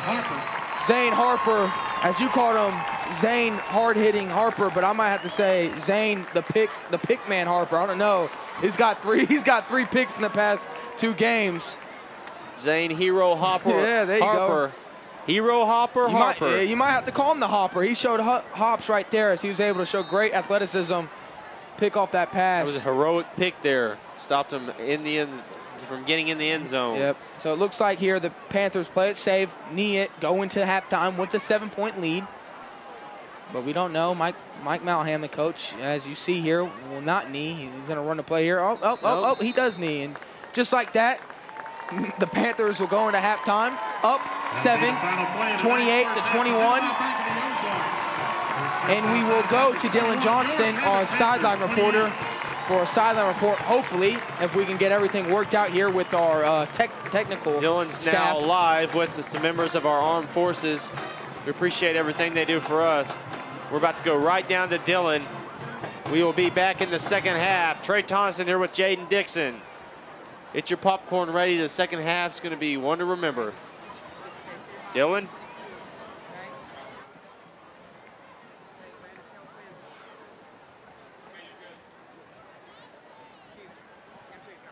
It has been an eventful first half of this football game, as both teams have really come out strong. You know, the Panthers started out better and scoring 2 touchdowns real early, but then now it's a good game. It's 21-28. Panthers are up, and they're looking to come out and continue this game and this great start. You know, we just got an interception here, and they're looking good so far, but they need to step it up on that defense against the pass game. You know, speaking of good things that the Panthers are doing, joining me now are Cadet Ben Silver and Cadet Lieutenant Colonel Isaac Walter. We are actually, ROTC is doing a fundraiser for a monument that is going to be built at the state capitol. Can you, Cadet Major Ben Silver, give me some more details on this this great, amazing thing? Absolutely. The fundraiser we're holding is for the Herschel Woody Williams Medal of Honor Foundation. We're looking to put a Gold Star monument at the state capitol. And what a Gold Star monument is, it commemorates soldiers who have fallen in combat. And a Gold Star family is someone who has lost a loved one to a combat situation. And this monument is just to ensure that those people are never forgotten. You know, it sounds like a great thing. Cadet Colonel, more information. Great, positive thing. Absolutely. We have a website link that you can donate to, and when you donate, if you'll say that you're donating on behalf of Junior ROTC at Cabot, that would help us out with our goal of $15,000. Other ways you can donate, we have a table at the back of the football game tonight over by the Cabot Panthers goods section. So, all right, it sounds like it's a great thing to donate to, and it's a great place to put your money into. So let's go ahead and support these guys in the ROTC as they hope to raise this money to build this monument at the state capitol. Reporting for CHTV, I'm Dylan Johnson. Back to you, Jaden and Trey. Thank you, Dylan. Like he just said, go support the ROTC as they're trying to get that monument built for the state capitol. Donate. It's a great cause. But anyways, it's been a pretty eventful half. Like Dylan has said, the Panthers have had command of the whole game. As you know, they scored early, 14. They went up 14-0. But then you had the Mavericks come back. They came within 1. The Panthers scored again to make it 21-7. And then a 14-0 run from the Mavericks. Had the game tied for a bit. But then the Panthers scored and kept the lead for the rest of the half. And that's where it stands now, 28-21. Trey, what do you think of the first half so far from the Panthers? Well, I think the Panthers' whole game is strong as a whole, but the only thing I have to complain about it with the Panthers is the middle of the field. Other than that, they're playing that. I think that's why the Southside Mavericks were able to put up 21 points. Other than that, the Panthers played a very strong first half, and they look to continue that in the second half. We'll see you then.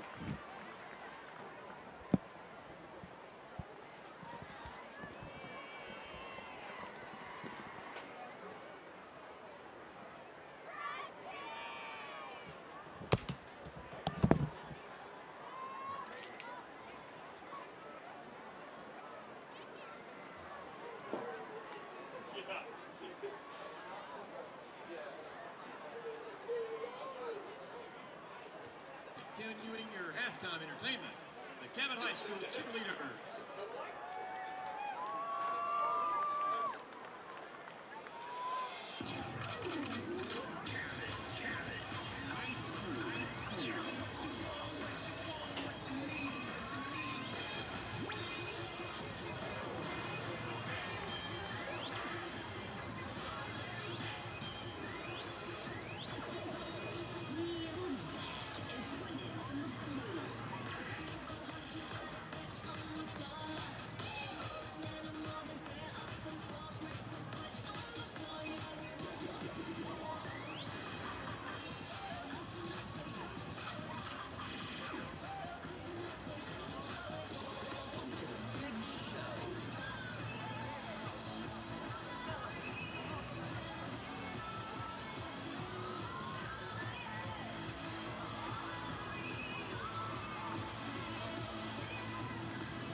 Panther fans, stay connected with your favorite team all year long with the official app of the Cabot Panthers. A free download in the App Store and Google Play. The Cabot Panther Athletics app will keep you up to date with all things Panthers. Schedules, scores, rosters, news, social media, final score notifications, as well as live broadcasts are just a touch away. The official app of the Cabot Panthers. You can download it for free today in the App Store and Google Play.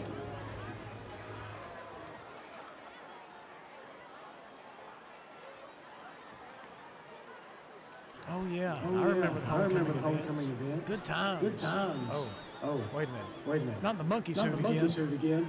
Well, you know, I didn't have a homecoming because I went to a private school. No homecoming for me. No homecoming for me. My fondest memory is there's this girl out like an all school year. Then after the game, the big homecoming game after we won, we went to a movie. And the only thing is, I sat on one side of the road, and she sat on the complete opposite side.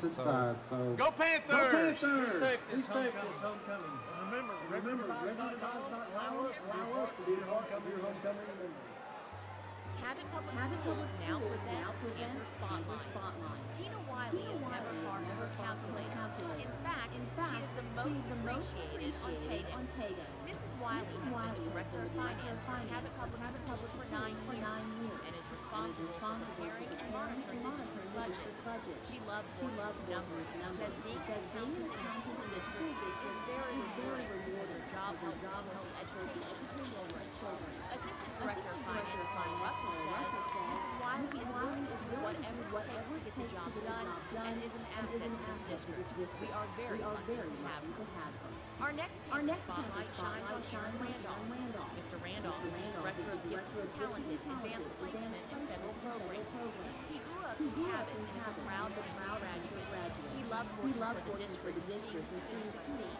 Prior to education, Mr. Randolph worked in construction, but always felt called to teach. He and his wife Ann have 4 children, 2 attend his former elementary school. Dr. Tammy Tucker, Assistant Superintendent of Curriculum and Instruction, shared, Mr. Randolph willingly steps in whenever and wherever needed. He truly possesses a servant's heart. Congratulations to our Panther Spotlight honorees.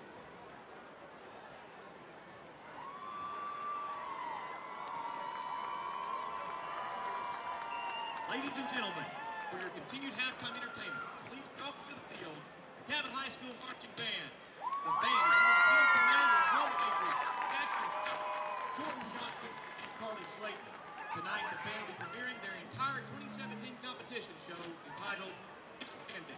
The show features music of Beethoven's Ninth Symphony and illustrates how complete organization can turn into total chaos. During the show, you hear solos from All-State oboist Grace Davis, All-State trumpet player Kiera Klein. The Cabot School District is proud to present the largest 10-12 high school band in the state of Arkansas, the Cabot High School Marching Band.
hope you will join us.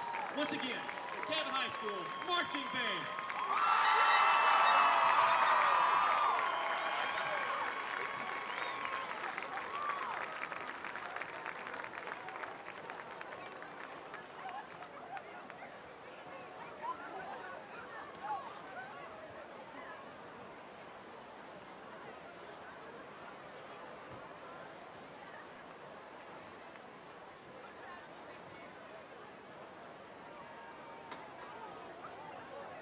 Hello, I am Teresa Williams-Cruz, Chief Deputy in the Lonoke County Assessor's Office.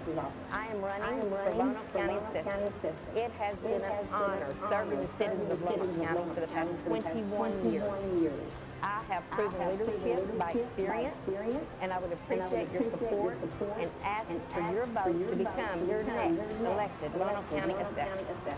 Please vote for me, Teresa Williams-Cruz, May 2018. Thank you.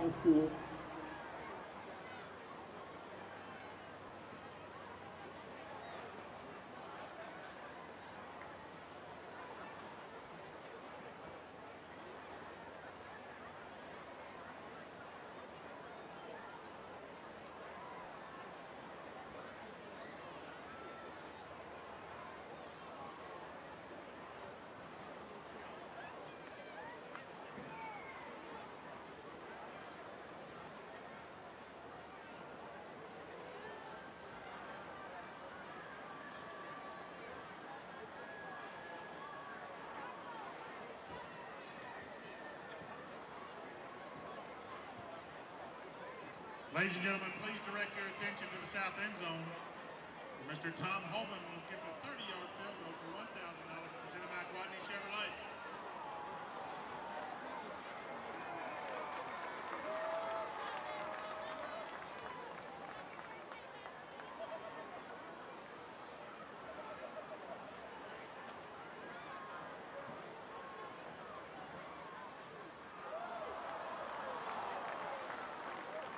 Just a little short.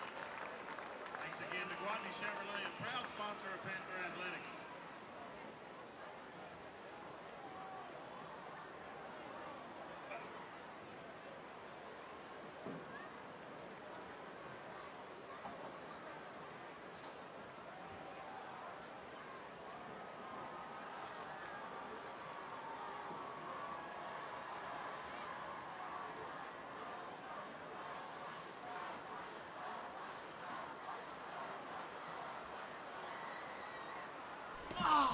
Hey, my name is Joey Goshen. I'm the manager here at Red River Dodge Chrysler Jeep.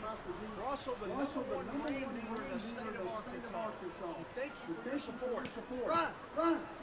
Hello everyone, Ryan Higgins here, sales manager here at Red River Dodge. Come check out our huge selection of Rams. All right, come on. Hey guys, we're proud to be the Cabot Panther replay sponsor here in Cabot, Arkansas. Go Panthers! Go Panthers! Hey, this is online at redriverdodge.com.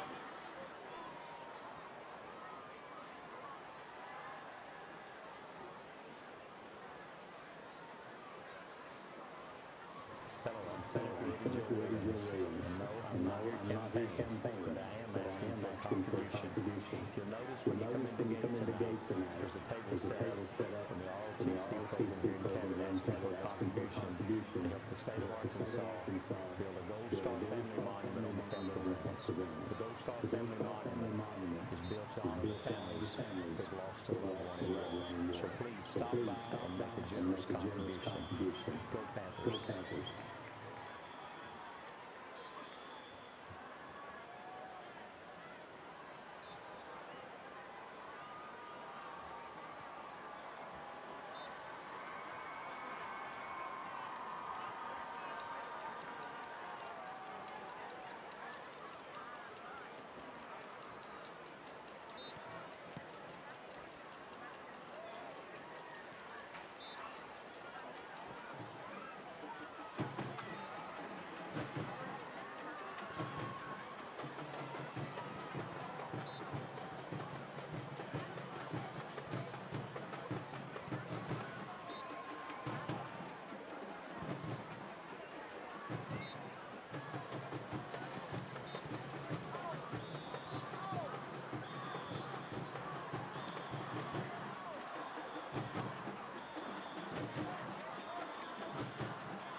Ladies and gentlemen, we'd like to say a special thank you to David's Burgers here at Cabot for feeding our senior football boys today. Thank you to David's Burgers.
Onside kick is recovered by the Mavericks.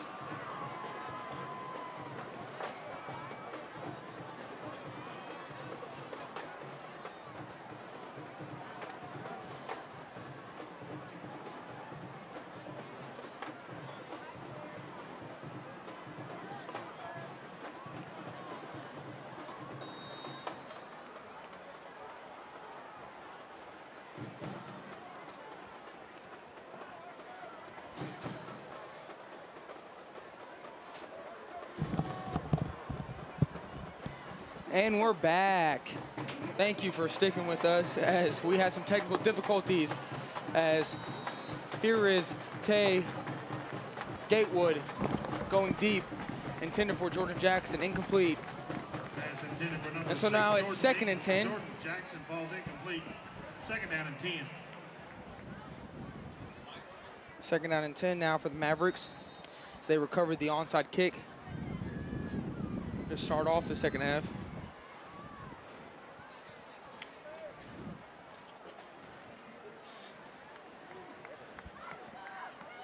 Here we go at the 49-yard line. Gatewood, wide receiver screen. That's the Solomon breaking it up. He's going to pick up the first down and be knocked out by Zane hard hitter Harper. Hard hitter, hero Harper. He's doing it all tonight. There is the flag, though, so bear with us as that run will be called back. Looks like there's going to be a hold. 10-yard penalty from the spot of the flag. Repeat 2nd down.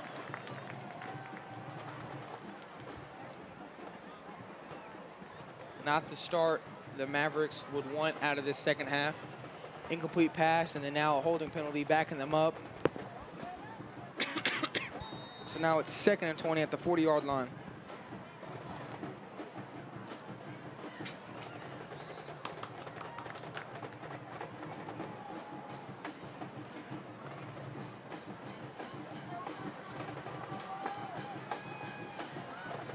Here's Gatewood. It's like they're going with the spread here. Gatewood dropping back. Ooh, almost picked off. Cody Skinner almost had 6 there. Almost took that one back to the house. As it looked like Cody Skinner didn't have his eyes on that pass, as he looked like he was not intending for that pass to be thrown there. Kind of a risky pass there by Gatewood.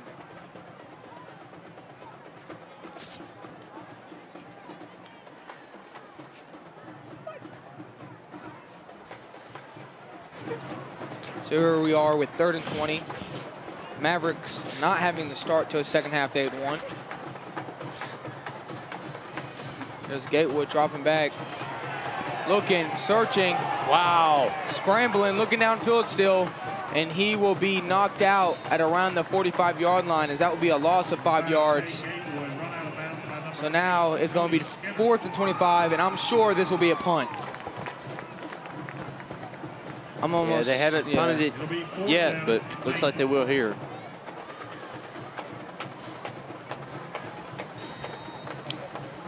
I don't know. Gatewood is still out on the field, but you do see how they do this with their field goal, the extra points. They'll have Gatewood out there for a little bit trying to throw the defense off, and then they'll run on the kicking unit. But that's not how they're going to roll here with this 4th and 15, as it is Gatewood still in the shotgun formation. As they're going for it, man open, middle of the field, and picking up the first down is Solomon there. I don't know what it is about the middle of the field. It's almost like it's Rex Ryan's quarter defense out there. He had trouble with that. You saw that last week. The Rockets were able to exploit the middle of the field, and the Mavericks, watching that film of last week's game, is seeing that, and they're using that to their advantage, as Solomon was wide open in the middle of the field, picking up the first down, and the Mavericks are back in Panther territory at the 32-yard line.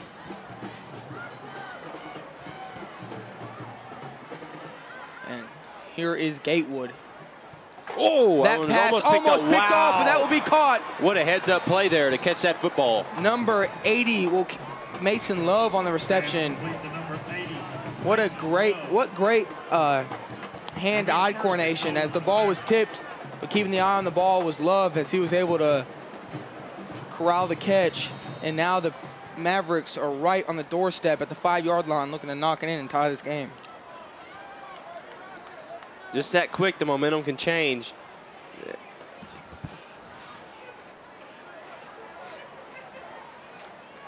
So here's Gatewood, 5-yard line, handing it off. Nope, keeping him himself. Looks like he slipped there. It's going to be brought down. Yep. Loss of footing there is going to cause for a loss of yardage as well. It's going to be 2nd and 7 now, loss of 2 yards on the play. 26 Logan Bell along with number 30 Lucas Crumley. 2nd down and goal. Let's see if the Panthers can get another red zone stop like they did earlier in the game. The Mavericks were in the Panthers territory earlier in the game, had 2 4th down calls that the Panthers were able to stop, which prevented points for the Mavericks to put on the scoreboard. So let's see if the Panthers can do that once again, as we have Johnson rolling right, throwing it to he's got that one. Yep. Touchdown, Mavericks. Mason Love on the reception, and that's going to bring the score to 28-27. Mavericks could tie with this extra point.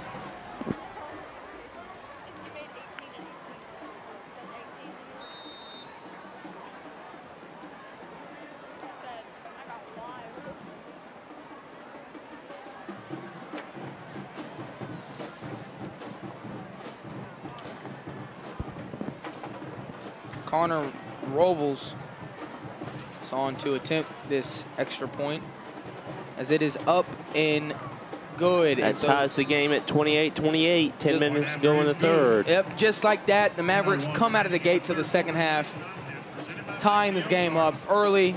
And so it is now basically a 0-0 game, and it's anybody's game now, as I would think the momentum is in the Mavericks' hand as they came out of the gates in the second half, went right down the field at ease, using the middle of the field to their advantage, picking apart the Panthers defense on their way to the on the way to the end zone.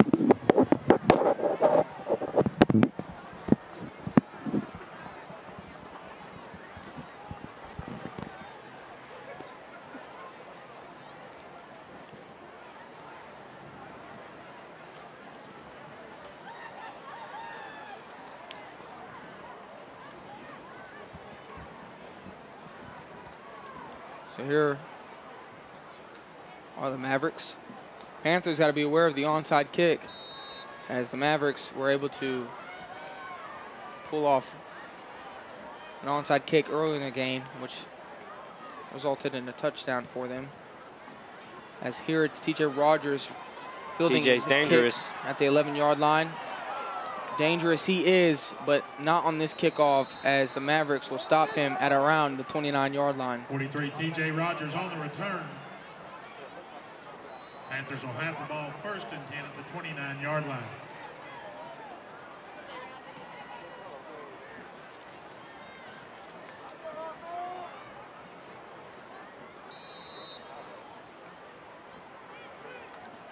Panthers.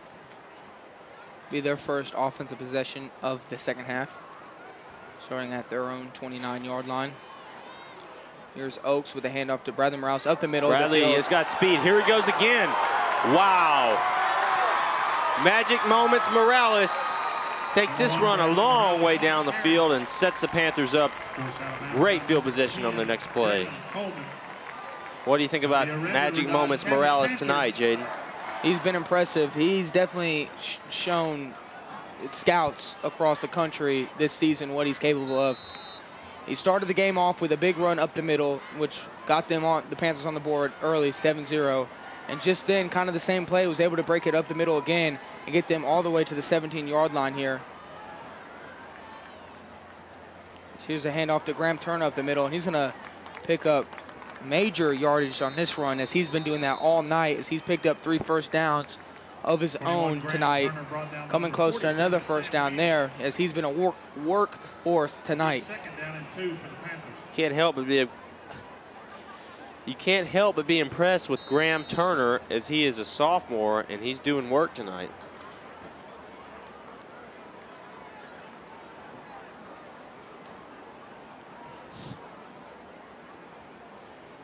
Second and 2 here for the Panthers. We're going to have encroachment here on the Mavericks, so it'll be in first down for the Panthers. Oh, excuse me. It's going to be a false start. From up here, it looked like it was encroachment, but it'll be the Panthers backing up 5 yards, so it'll be 2nd and 7 for the Panthers instead of a first down.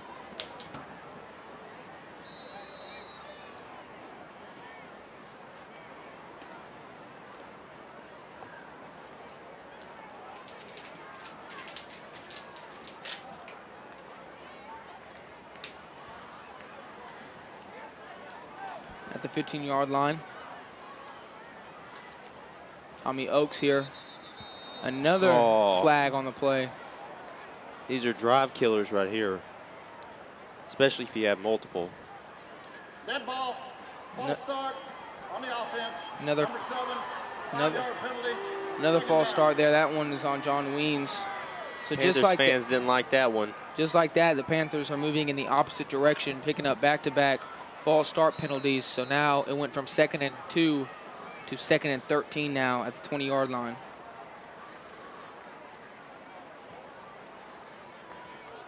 They've got to watch themselves here. They keep committing those, they could boost themselves right out of field goal range. Here's Tommy Oaks, a pitch to T.J. Rogers, breaking it to the outside, and they'll be tackled at around 43, the 7-yard line, or excuse me, 13-yard line, 7-yard gain. 3rd down and 7 for the Panthers.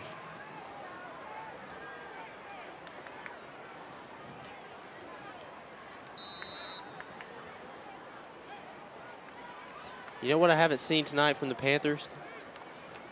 What's that? I haven't seen much passing. That, hit it right there. You saw last week coming out of halftime, John Weens had a touchdown catch, as Morales here will be stuffed at the line of scrimmage. But yeah, last week you saw them go to Aiden Shirley and John Weens both in the passing attack. But yeah, tonight, like you said, no passes for Tommy Oaks. I mean, so far they haven't really needed to pass, but I'm kind of concerned because each game they've really been cranking that pass number up. This year they've definitely gone to the pass more than they have in years past. But for this game, it's back to, you know, old Cabot Panther football, ground and pound. He's going to have Tommy Oaks going to be chased down here, and he's going to struggle to pick up the first down. Going to get a gain of about 2, but that was not enough. It was 4th down, and so not able to convert on that 4th down. The Mavericks will get the ball at their own 12-yard line with the game tied. It goes back to that risk and reward. And you could go for 6 there, and it looked a lot better than 3, but sometimes you should have just kicked the field goal. Yep. Sometimes you just might have to just swallow your pride and go for 3 instead of 7, because now the Mavericks came out of in the second half and scored already, and they just got a 4th down stop there, so the momentum could be quickly changing to the Mavericks' favor. So those 4th down calls, you might have to be more conservative and go for 3 instead of trying to pick up the first and get a touchdown. Right here, they'll bust it off quick. There's a quick Oh, he's going for more. Almost, it looked like he got the first down there. The play was almost dead, but he kept going. Because if the Mavericks go down and score here and go on to win this game, you could look at that 4th down call there by Coach Mike Malham as a turning point. First down, because if they would have had 3, they'd have the lead now. But instead, they went for it, weren't able to get it. And so now it's still tied game, and it could be a 7-point game if the Mavericks are able to go down and score. So, like you just said, it's risk and reward here. Here he goes, right back to the middle of the field. Yeah, that one's close. No, that's going to be incomplete. Yep, that was intended for Solomon there, Tyrese Solomon. But once again, you've been harping on it all night. The middle of the field is wide open for any of the Maverick receivers, as they're getting behind the Panthers defenders and just sitting in the zone. For me, that is the only thing I've noticed tonight is that middle of the field. You know, being tied 28-28, you'd think there'd be more to complain about, but really there's not. The Panthers defense is playing great. That's just that middle of the field. The Mavericks have not been able to run the ball well. It's been all through the air, but like you said, just abusing that middle of the field as we got a screen pass here. Not going to go for much, maybe a gain of about 3. That was number 3 on the reception, Brendan Ulrich.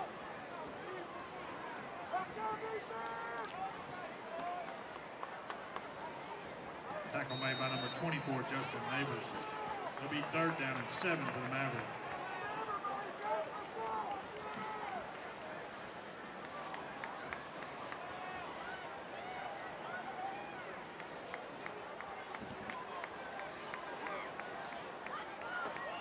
What?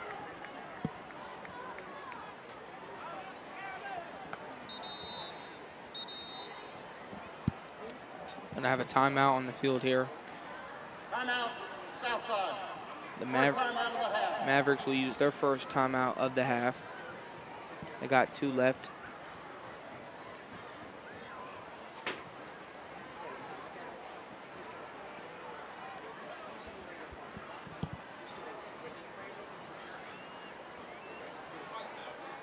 And it looks like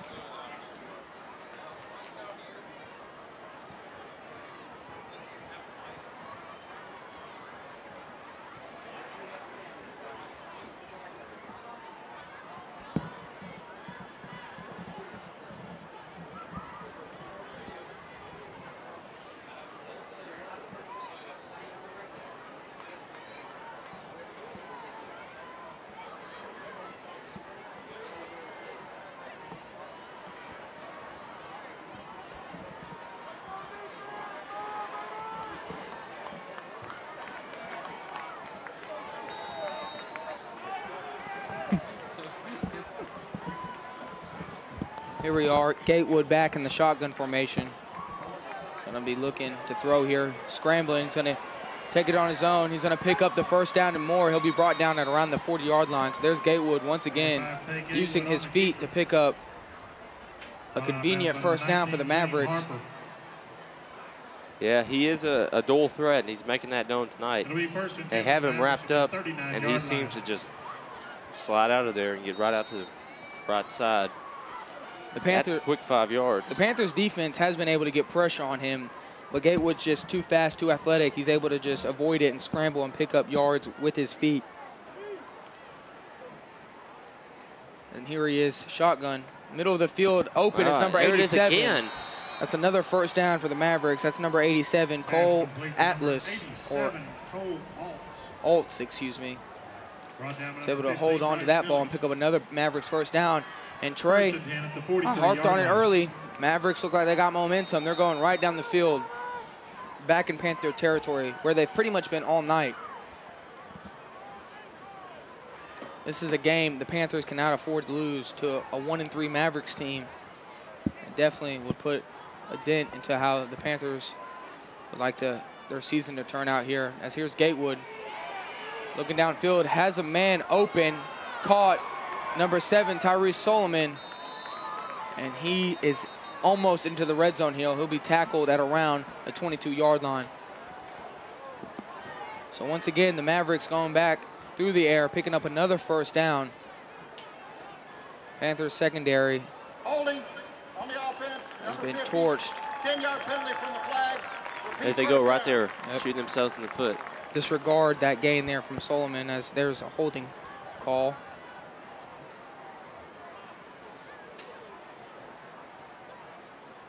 So just right when they get into Panther territory, a penalty will force them back to their own 41-yard line.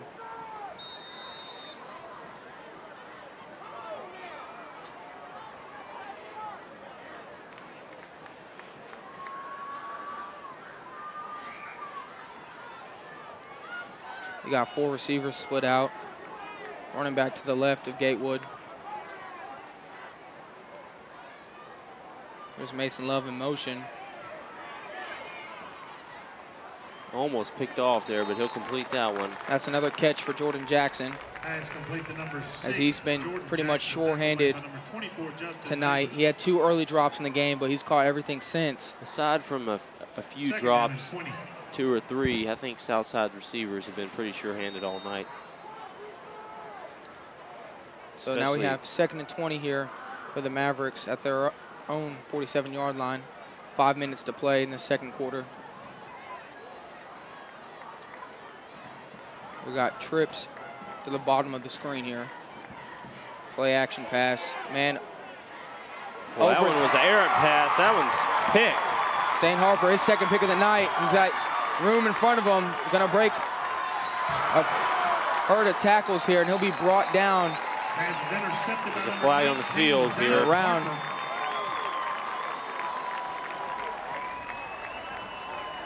He brought down at around 43-yard line.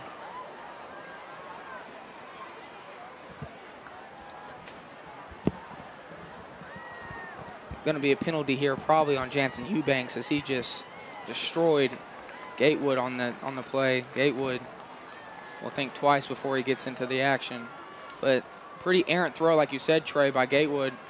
We had an interception on the return, personal foul, number 59 with a blindside block, 15-yard penalty. They're going to call unnecessary roughness, unsportsmanlike conduct, illegal hit on Jansen Eubanks. He smashed the quarterback into the turf. Another errant throw there by Gatewood for his second pick of the night.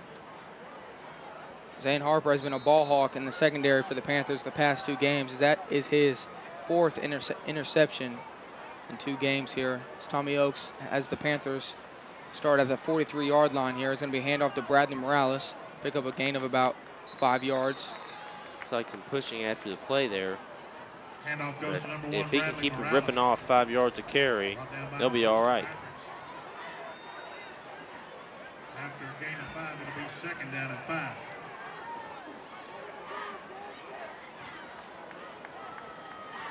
I would say, Trey, that the momentum is up for grabs for either team here. It would benefit the Panthers if they're able to go down the field here and score and get the momentum back in their favor, as the Mavericks were able to tie the game coming out in this second half to start it off. So here's Oakes keeping it himself. He's going to pick up the first down. He brought down at the 50-yard line. Number 2, Tommy Oakes, brought down by number 8, Mason Gregory. It'll be a Red River Dodge Cabot Panther. Panthers will have the ball 1st and 10 at the 50-yard line.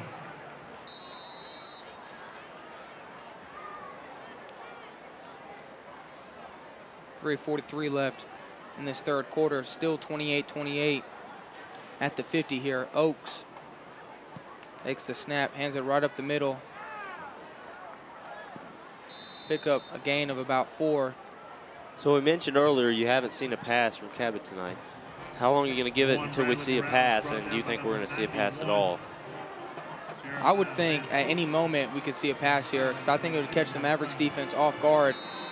Yeah, I think John Weens could go right up the middle here on a go route. Or Aiden Shirley, because if you watch film on the Panthers use Weens a significant more amount than Aiden Shirley. So I think if you were to have Shirley get behind the defense, he could be wide open for a big gain. But here, we're going to have Graham Turner on a run for a gain of about 3. It's going to be 3rd and short. 3rd and 4, the 44-yard line. Ladies and gentlemen, if you have lost a set of keys, there's a Logan County Sheriff's Office deputy under the bleachers that has your keys. Once again, set of keys. Please see the deputy under the So here are the Panthers slowly moving down the field here, looking to regain the lead. It's going to be another Tommy Oaks keeper. He's going to put his head down and pick up a few more yards. Wow, how about that drive there by Oaks? Keep it moving. Lowered his shoulder. Was able to pick up a few more yards after initial contact. And so at the 36-yard line, the Panthers have another first down.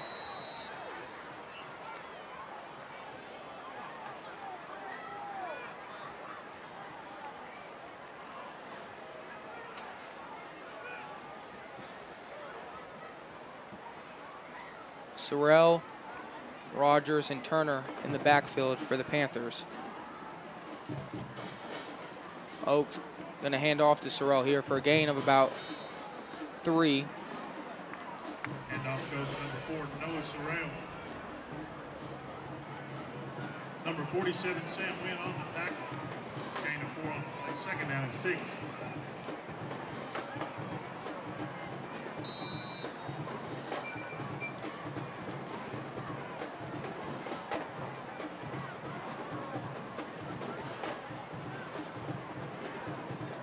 Here's Oaks.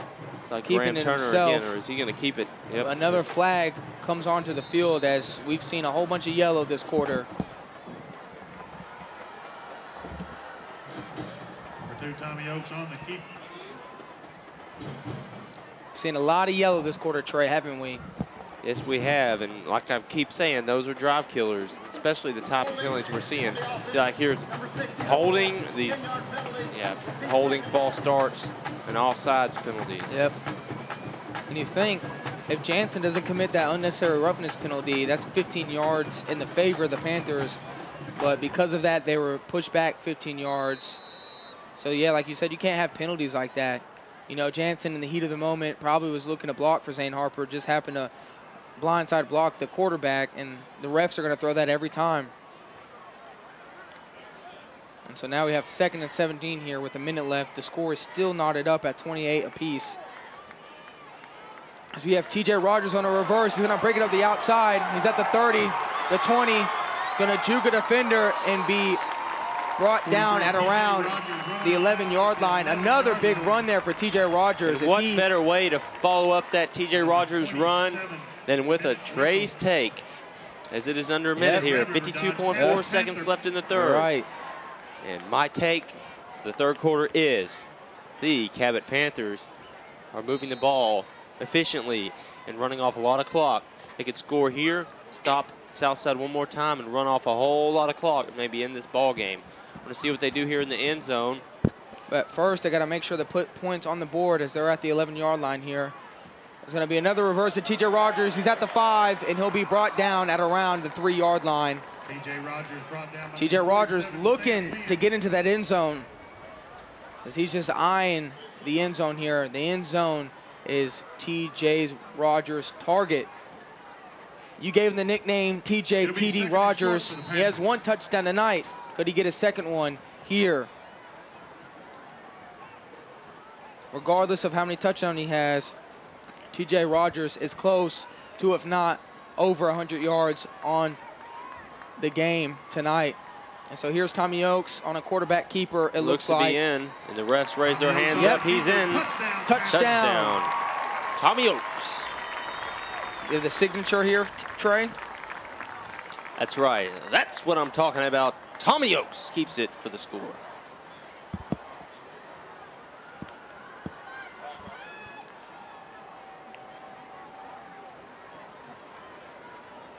And so just like that, the Panthers are able to slowly move down the field, take off a lot of clock, and punch it in.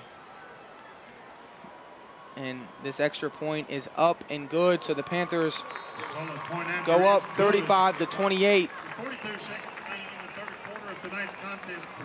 So like you pointed out earlier, Trey, the Panthers were able to take off a lot of clock on that last drive here. So if they can get a stop here, get the ball back at the start of the fourth quarter, waste a lot of clock, this game could be over shortly.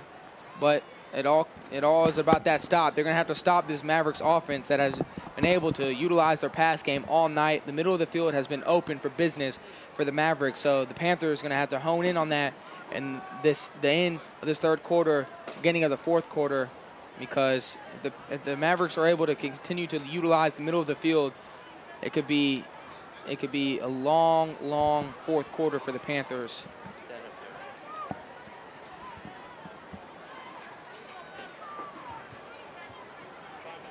Mic check, check.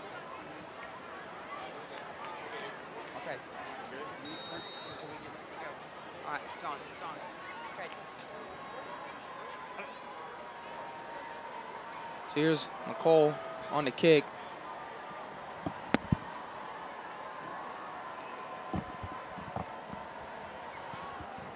Kick is up and away.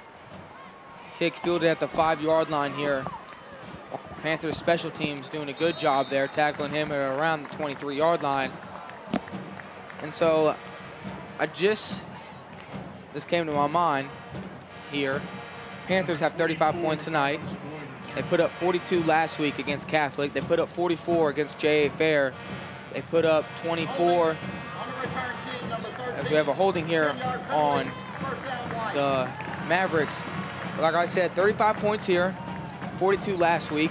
44 against J.A. Fair, 24 against El Dorado, and then they had 20 in their first game against Pine Bluff. The Panthers can put points on the scoreboard, and you know, it might not be convenient to most fans as it's mostly run plays, but however they do it, they get points on the scoreboard, and it's just mainly about the defense honing in and getting stops, and that's what the defense is going to have to do, because usually you can win if you put up 35 points on any team. But if you're going to give up 28 points or more, that's when you could lose games. So it's going to be key here for the Cabot Panther defense to hone in here and get some stops. Yeah, the Panthers have been playing in a lot of shootouts lately, but they've been winning most of them. So here's Gatewood taking up, able to get up the field for another first down. And he's definitely been going to the ground in this quarter as he's picked up multiple first downs with his legs. And there's another one right there. And that stops the clock at 28.5 seconds left in the third quarter. Looks like going into the fourth quarter, the Mavericks will be down 35-28 unless they're able to score here in the next 15 seconds. Here's Gatewood, going to throw it to 87, who will lose yardage on that play. Clock's going to run 5, 4, 3, 2, 1, and that'll end the third quarter. And we're going to go down to the sideline. Our sideline reporter, Dylan Johnson, will have an update for y'all, and we go to him now.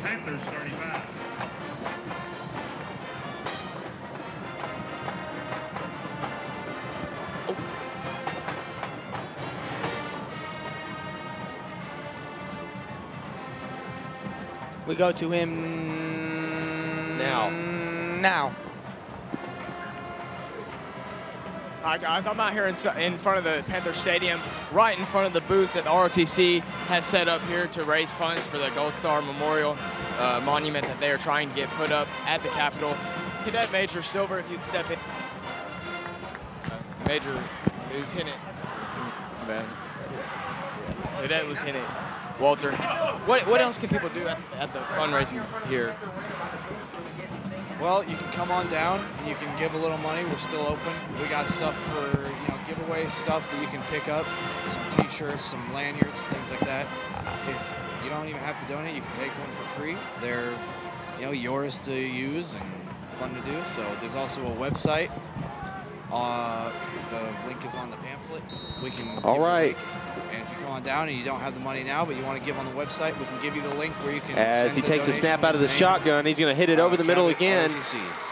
And that's a big gain right there. How often would we set up here? Well, we're going to be at every home game from here until the end of the season.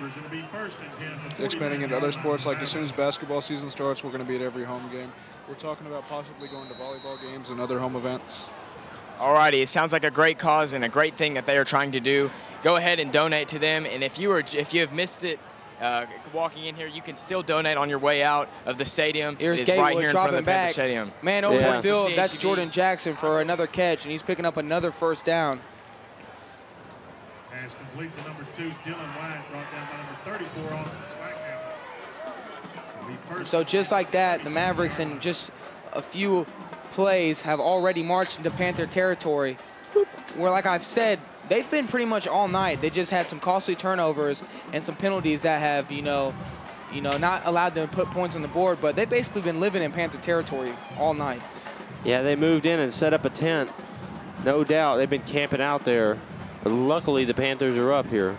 Here's Gatewood, low snap, pressure immediately, able to avoid it, but he will be brought down for a sack. And that will be Jansen Eubanks with his first sack of the night.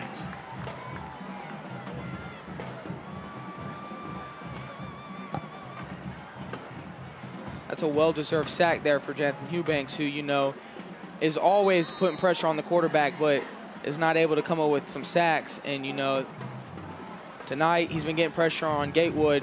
This time he's able to capitalize and get his sack, first sack of the night. There's Gatewood with another low snap here. Gatewood's pretty. His offensive line's been collapsing in the past few minutes, and he's getting lucky, but he dodges the first one or two, but third one's starting to get to him. Yep, that's another sack there for the Panthers. That one's coming from number 76, Hayden Matthews. Carlos Rios, please report to the ticket booth. Carlos Rios, you're needed at the ticket booth. So 3rd and 13 now at the 39-yard line. Gatewood, shotgun formation, 4 receivers. Trips at the bottom of the screen.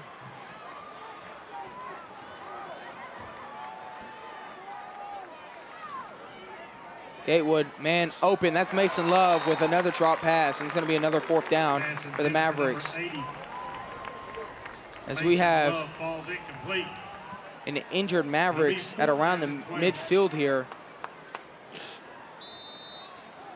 We're going to have an injury timeout here as offensive lineman number 50, Wally Zaman, has not moved from that position. That's not good, as he is a big guy. They need him in there to finish this game out.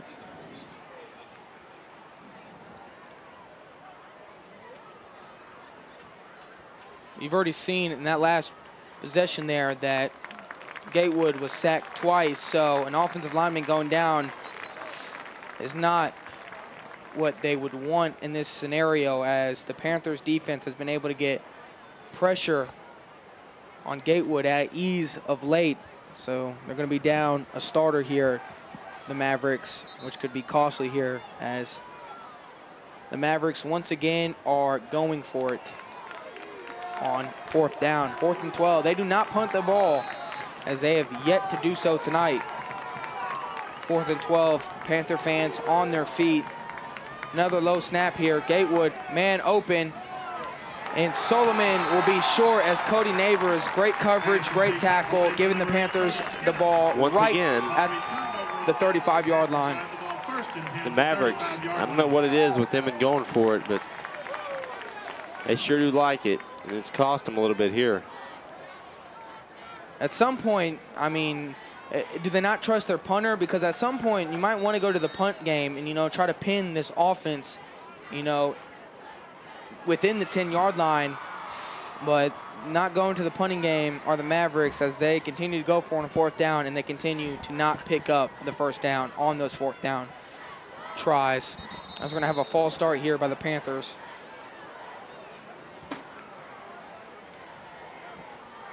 Dead ball, false start, offense number 58, 5-yard penalty, first down.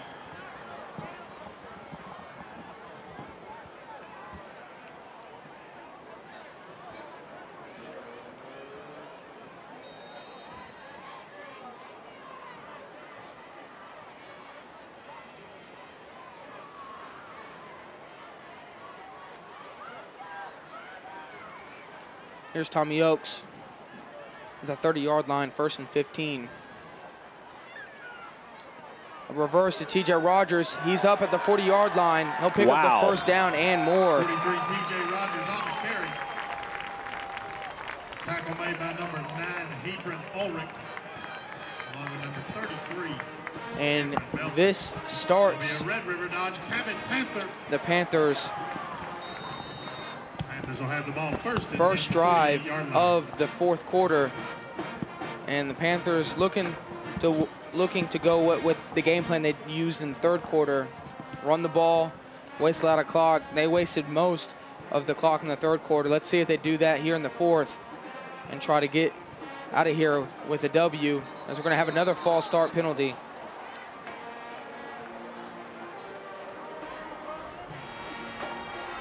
These dead ball fouls are killing both sides here. And, you know, I can see this from any team at, you know, the start of the season, you know, maybe the first, second game. But in the fifth game here, I would think that these, you know, before the snap penalties would be over with. But they've been haunting the Panthers here lately, so they're picking up false starts left and right here in this fourth quarter.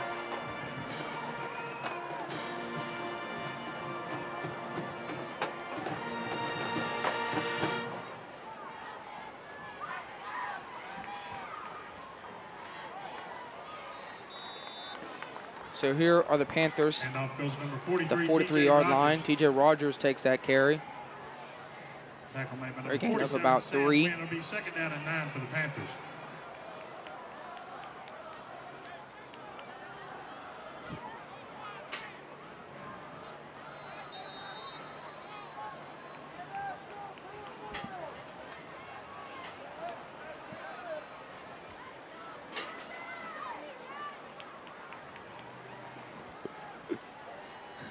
Here's Tommy Oakes. We're gonna fumble the ball here. Ground.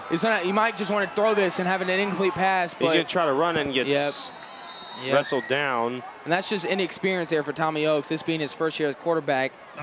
A more experienced quarterback probably would have realized the situation, picked the ball up, and just thrown it out of bounds for an incompletion. But instead, they're gonna lose about 8 yards here, and it's gonna be 3rd and 18 at the 42-yard line. Third down and 16 for the Panthers.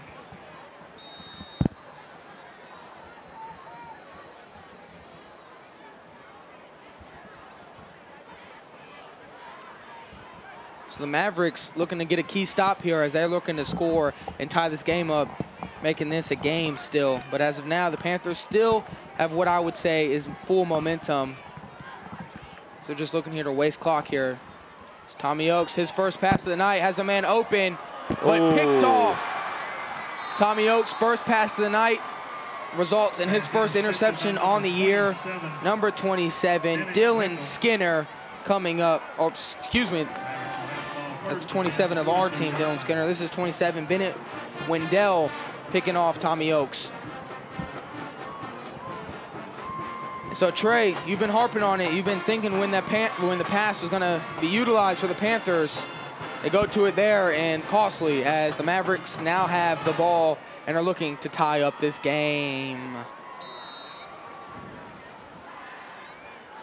Yeah, I was waiting for that first pass, but I'm awfully disappointed in the way it came.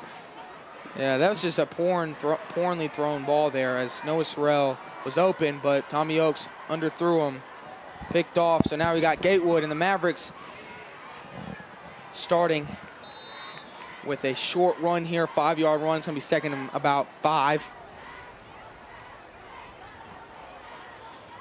It's like the Southside Mavericks are reborn here. Yep, 2nd and 7, excuse me, not 2nd and 5.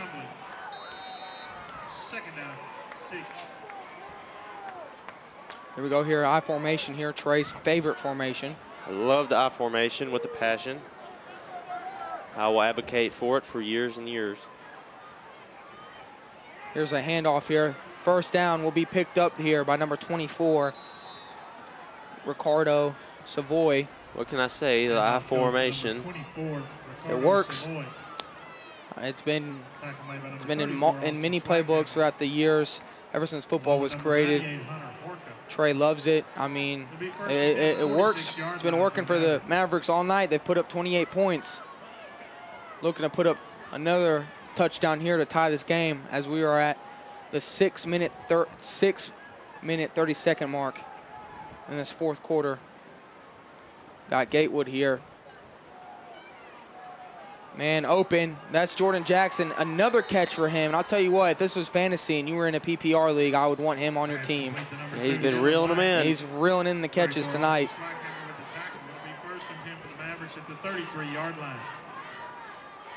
Panthers have not been able to cover Jordan Jackson tonight. So he's getting behind the defense, picking his spot in the zone. And here are the Mavericks moving down down the field, excuse me. And here's Gatewood busting up the middle. It's going to be brought down at around the 15-yard line. Almost took out the camera woman over there on the Southside sideline. That's Zane, hard hitter, Harper. Knocking him out of bounds. So at the 16-yard line in the red zone are where the Mavericks have the ball. Looking to score here and tie this game up. Trying to give the Mavericks, Gatewood's trying to give the Mavericks team its life back.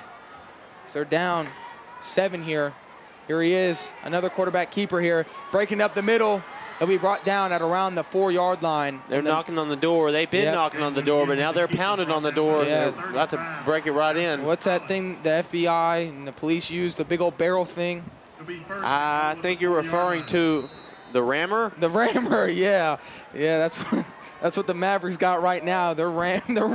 A battering ram. Yeah, battering ram. Yeah, there you go. Battering ram, yes. Yeah, they're looking to ram right on into the end zone here and tie up this game. They're looking to ram in there a lot more powerful than the Los Angeles Rams have been. Man, Trey. Man. Man, just threw the Rams under the bus like that. Man. Anyways.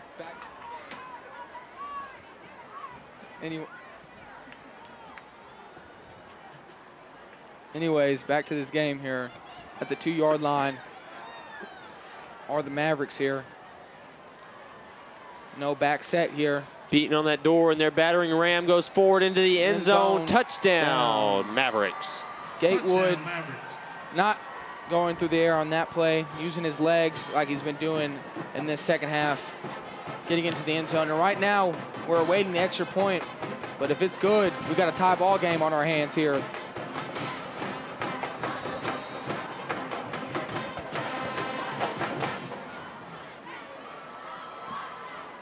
So with about 5 minutes left in this game, if this extra point is good, we're going to have a tie ball game here, and the Panthers are going to have to move down the field a lot quicker than what they have been in the second half.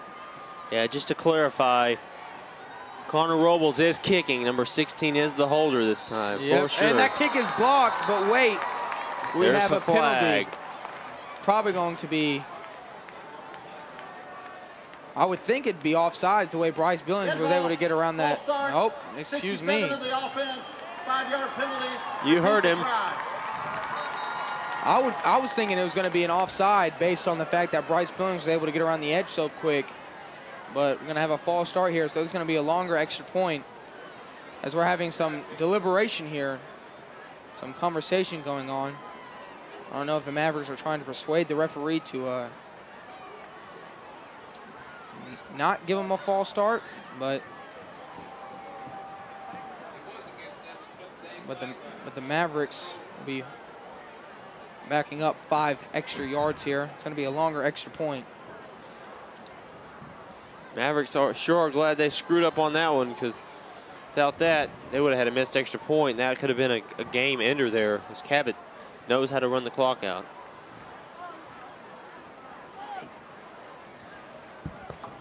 We have seen in the NFL that the longer extra points can be costly, as we've seen multiple missed extra points in the NFL ever since they changed the ruling to moving the extra point back.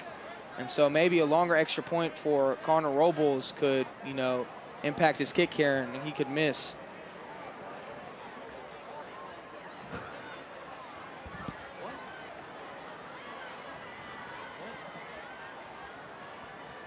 going on? What's going on?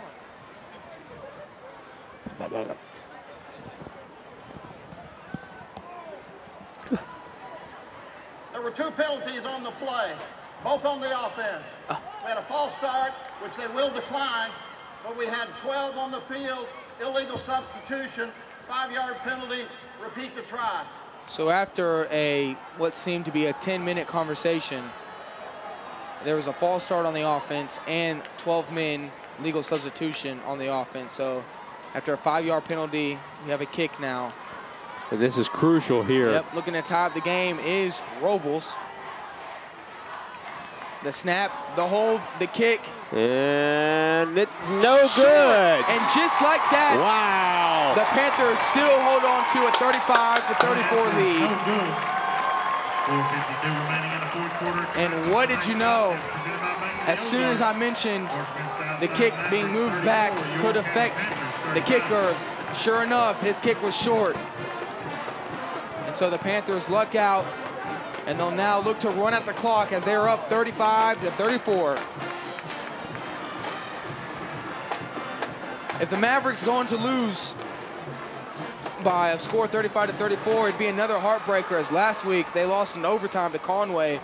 So it would suck to lose this game off of a mixed kick from what should be a sure-footed kicker, as all you do in practice is kick. You've seen it in the NFL.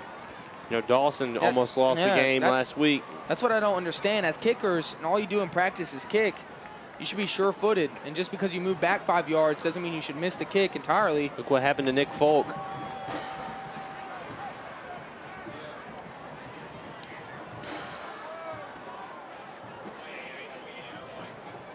And so just like that, what seemed to be added life to the Mavericks have been taken away with that missed kick. They're looking to go for an onside kick here. TJ Rogers is the only return man back. Sure enough, it's a squib. It's going to be fielded here by John Weems. The crowd is on their feet as he is body slammed at the 50-yard line. Good gracious. Did I just see John Cena on the field? Oh, my. John Weems. That was another John Weems wow moment as he took that one pretty far. Good gosh, pretty far. He was chunked up pretty far in the air there as he landed straight on his back. Good gosh, you can't see me. Did I see John Cena on the field? Good gosh. John Weems, though, was able to get up right away. Not affected by that big hit. So the Panthers already in Maverick territory. Looking to run the clock out here. 4:46 left. Gonna have a false start here on the Panthers.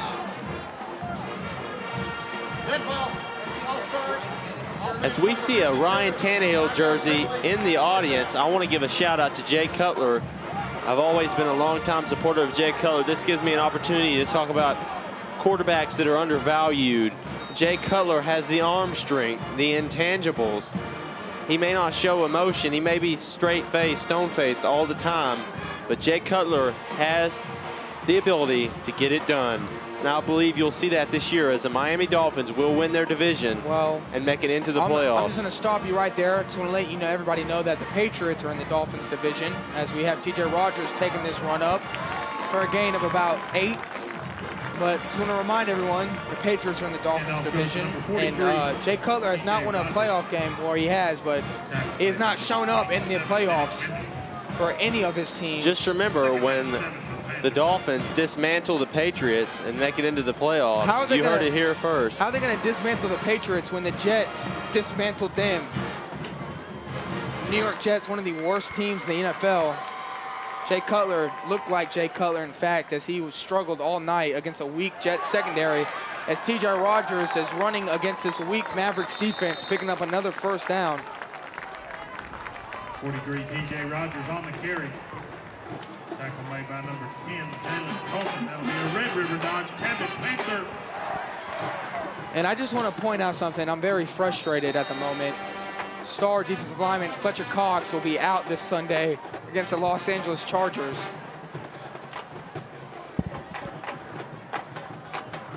And a big loss for the Eagles defensive line there, as Fletcher Cox will be out. It's kind of like how this defensive line for the Panthers have faced with Deontay Roberts being out, and they've been able to, you know, handle it well.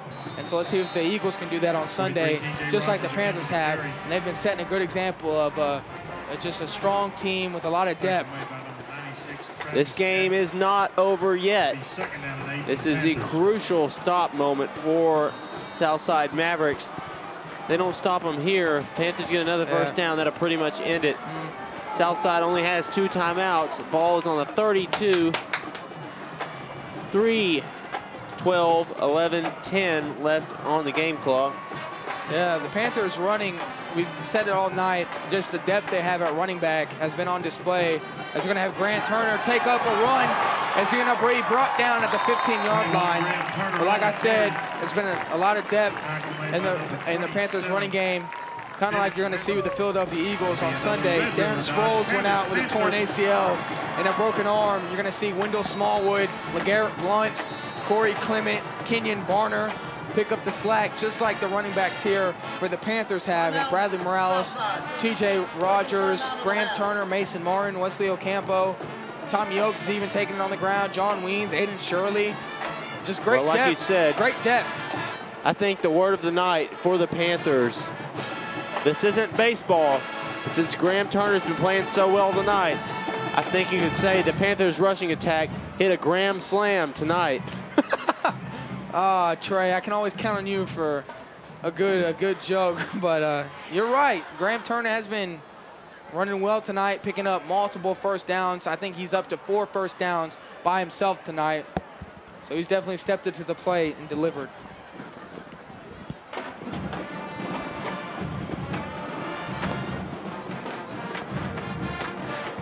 Now as we sit here in this timeout, Southside called it. They're down to 1 timeout now. Scores 35-34, 2:58 left. Tommy Oakes has showed great poise all night. You know, he's stayed under control, kind of like a quarterback you see in the NFL, and Carson Wentz, a quarterback who's poised, under control, doesn't let the stress of the game get to him. And you've seen it with Tommy Oakes tonight, the whole season. He stayed under control, doesn't let the stress of the game get to him, and that's what you want to see out of a starting quarterback. John Weens has impressed me all season as well, kind of like Zach Ertz has impressed the Eagles this year. He's their leading receiver. John Weens being the leader in this receiving corps and also in this team. John Weens has showed me a lot, and I'm liking what I'm seeing from the senior tight end. Jeremiah Van Holt with the stop. Graham Turner coming on to the field. He's been like, you know, the ground and pound, you know, he's been their battering ramp tonight. You know, they gave it to him, and he goes right up the middle, fights through multiple tacklers, picks up first down, kind of like LeGarrette Blount of the Philadelphia Eagles, who does the same thing for them.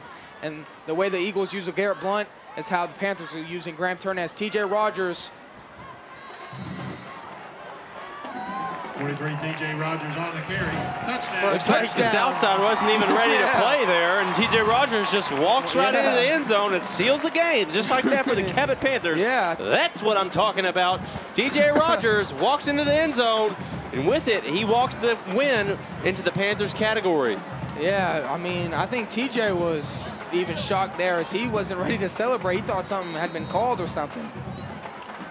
But anyways, TJ Rogers scores his 2nd touchdown of the night. And waiting this extra point, Panthers could go up 42-34. Timeout, Cabot. First timeout of the half. And, you know, the Panthers have gone through the air once tonight, and it was intercepted. But, you know, the receivers, you know, John Weens and Aiden Shirley have, you know, they don't complain about not getting receptions. They stick to the game plan, just how Alshon Jeffrey, the Philadelphia Eagles, sticks to the game plan. He's never complaining. He's always going to support his team. And the Panthers' main receivers, Aiden Shirley and John Weens, have done that tonight, and they've been doing it all year. And I like that from 2 leaders. They don't complain about getting their number called. They do what is supposed to be done, and that's how the Panthers are about to be 4-1 based on that team. Yeah, you're right. Leadership. The Panthers, those players like that, the role players, don't complain about how much their number is called. And it looks like Coach Malham will be calling a two-point conversion here as the Panthers offense is staying on the field here. I like Coach Malham's gutsy play call this tonight. They've gone for it, you know, with a fake punt, an onside kick. Now they're going for two. Risky play call. I like it. What makes a great coach? You see Bill Belichick do it, Mike Tomlin, Mike McCarthy, Doug Peterson. Great coaches like Coach Malham. And sure enough, the Panthers are in. Two-point conversion, and it's good. Bradley Morales gives the Panthers a 43-34 lead, as I'm barely able to hear, as this stadium is a rocking, baby. Woo, woo, woo. That deserves another Trayton. That's what I'm talking about. Yeah, and that makes this a two-point game, or excuse me. Well, it's definitely not a two-point game. A two-possession game is what I meant. Two-possession game. Yes, it's actually a 9-point game. You missed it by 7 points there. There's 2:14 left in this game. Cabot up 43-34 against the Southside Mavericks.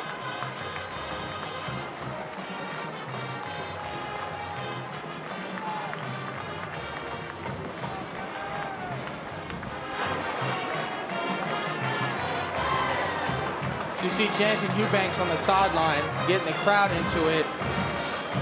You know, you see that from players all across the NFL. One that comes to mind, you know, Timmy Jernigan of the Philadelphia Eagles, always getting the crowd hyped. Jansen Eubanks doing that tonight, getting the crowd into this game, giving the Mavericks a taste of what this full effect home crowd can deliver. And the Panthers have been delivering it all night. As you can hear, I'm sure you can hear through your device that you're listening to us on, the Panthers crowd and band have roared to life here at the end of this game. Here's McCole with a squib kick here. And the Mavericks will just go down on the ball at around the 36-yard line.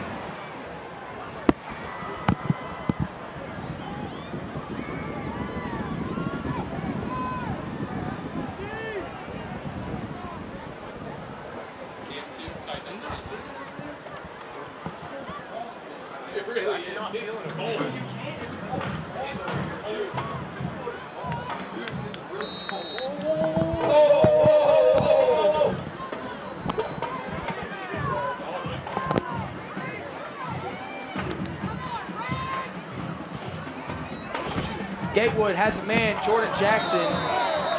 They'll say the ball hit the ground.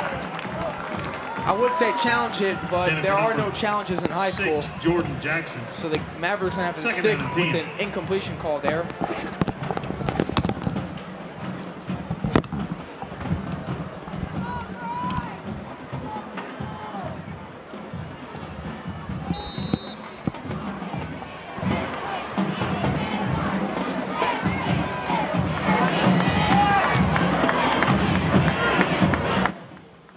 Here's Gatewood dropping back.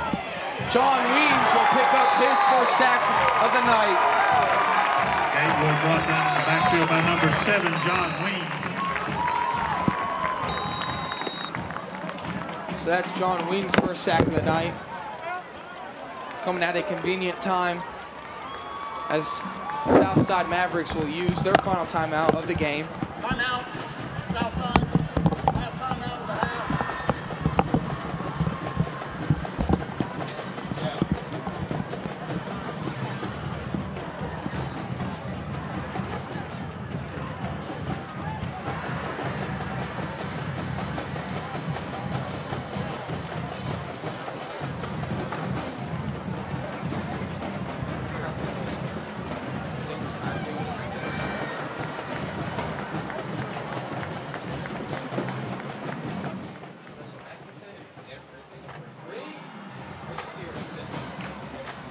And we want to give props tonight to our people that have been working with us all night. Up here in the booth, our field liaison coordinator, Brendan Ramirez, on the field cam. Nick Ryan and Gage Huckabee. Caleb Goldhorn's working tonight. Jordan Moore, Tyler Morrison, or something. We're going to have confusion here. Gatewood's going to pick up the first down, be brought down at around the 48-yard line. But yeah, we're just giving a big thanks to our staff that's helped us tonight. Put on a great stream for you guys, where you guys are watching. Just our staff is amazing here. The people we have, the broadcast program we have, all special people here. They're all going to do great things here. Big shout out to our amazing broadcasting teacher, Chuck Massey. Chuck Massey is a great man. He does great things in this world. It's one of this broadcast program. Yeah, you mentioned Massey. Massey is so incredibly talented. Just like this throw here by Gatewood, as him and Jordan Jackson are going to connect for another first down. But I gotta harp on it more. Chuck Massey, thank you. Chuck Massey gives us the ability to call these games. And I just got to appreciate Chuck Massey. He's a great man, and I love him with my heart. He started this program from scratch in 2005. He had nothing. Coming out of the music industry. Yep, Chuck Massey. As a musical genius. Yep. He came into the broadcasting field with nothing, and he started this. One TV, one computer. Yep, Chuck Massey did. And one camera, one handheld $100 camera. That $100 camera turned into lots of cameras and lots of equipment. computers. And you can thank him partially for that big screen over there. Big screen. Chuck Massey put that into effect. Chuck Massey does a lot for the school, and I'm just thankful for him. Chuck Massey is probably going to get me into college, to be honest. As this pass will be incomplete here. Pass is incomplete. There are flags on the play. You just make sure if you see Chuck Massey walking on the stadium, to give him a big thank you, because he does a lot for the broadcasting program and the school as a whole. Chuck Massey is just a great person. We recently celebrated our 12th anniversary. Panthers fans.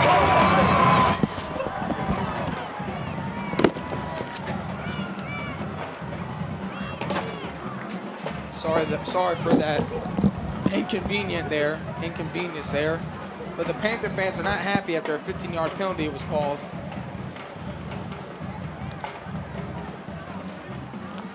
Just a reminder to stick around. A minute 30 left in this game. When it hits a minute, you will get your final Trey's take of the night. Gatewood stepping up in the pocket, gonna keep it on his feet. Gonna dive close to the end zone. He'll be down at around the 1-yard line. Gatewood keeps brought down inside the 1-yard line. It'll be first and goal for the Mavericks.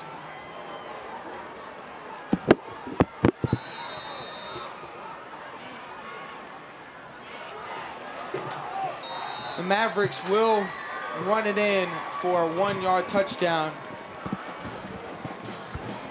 Making this still a game, as the Mavericks with a minute 20 left are still in this game. They're gonna have to get a stop quickly, but with 0 timeouts, it's gonna be hard. So look for them to go for the onside kick coming out of this kickoff.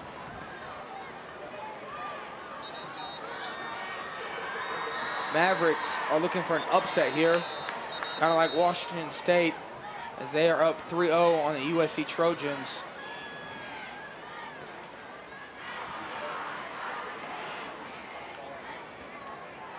As we await this extra point here, Trey, let's continue on just the topic of football overall. What's your take on the college football season so far? Well, you see, I feel like I don't know what to expect tomorrow in college football, because the whole NCAA is imploded the past couple of days. I don't know what's going on, but it's a lot of mayhem. Yep, basketball, football. Seen a lot of people lose their jobs.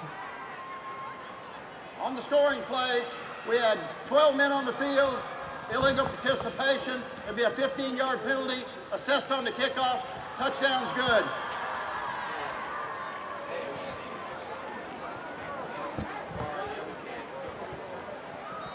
And once again, the 12 men on the field is called. Not sure what in the world is going on. They put that up to the uprights, and now they're down 2. Good.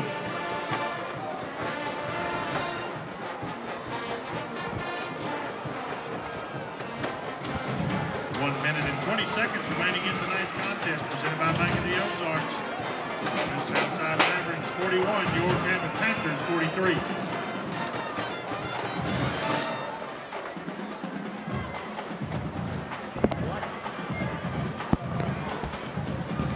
So with the score being 43-41, expect an onside kick here from the Mavericks. Mavericks are looking to get things together here, kind of like the Dallas Mavericks and their franchise. What?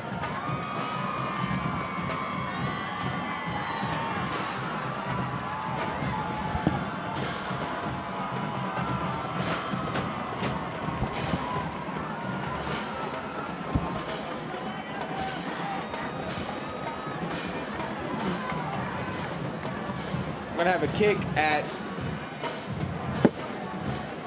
the 45-yard line.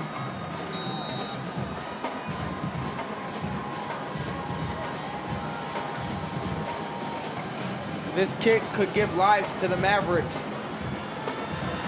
It's an onside kick, and it will be recovered by the Panthers, which will likely end this game. Panthers will have the ball first and 10, 33-yard line.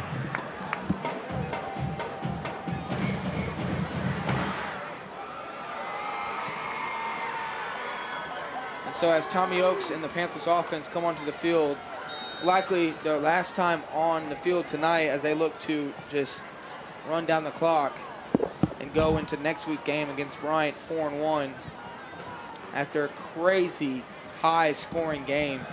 It's been 43-41. Both offenses coming out strong tonight, putting up great performances.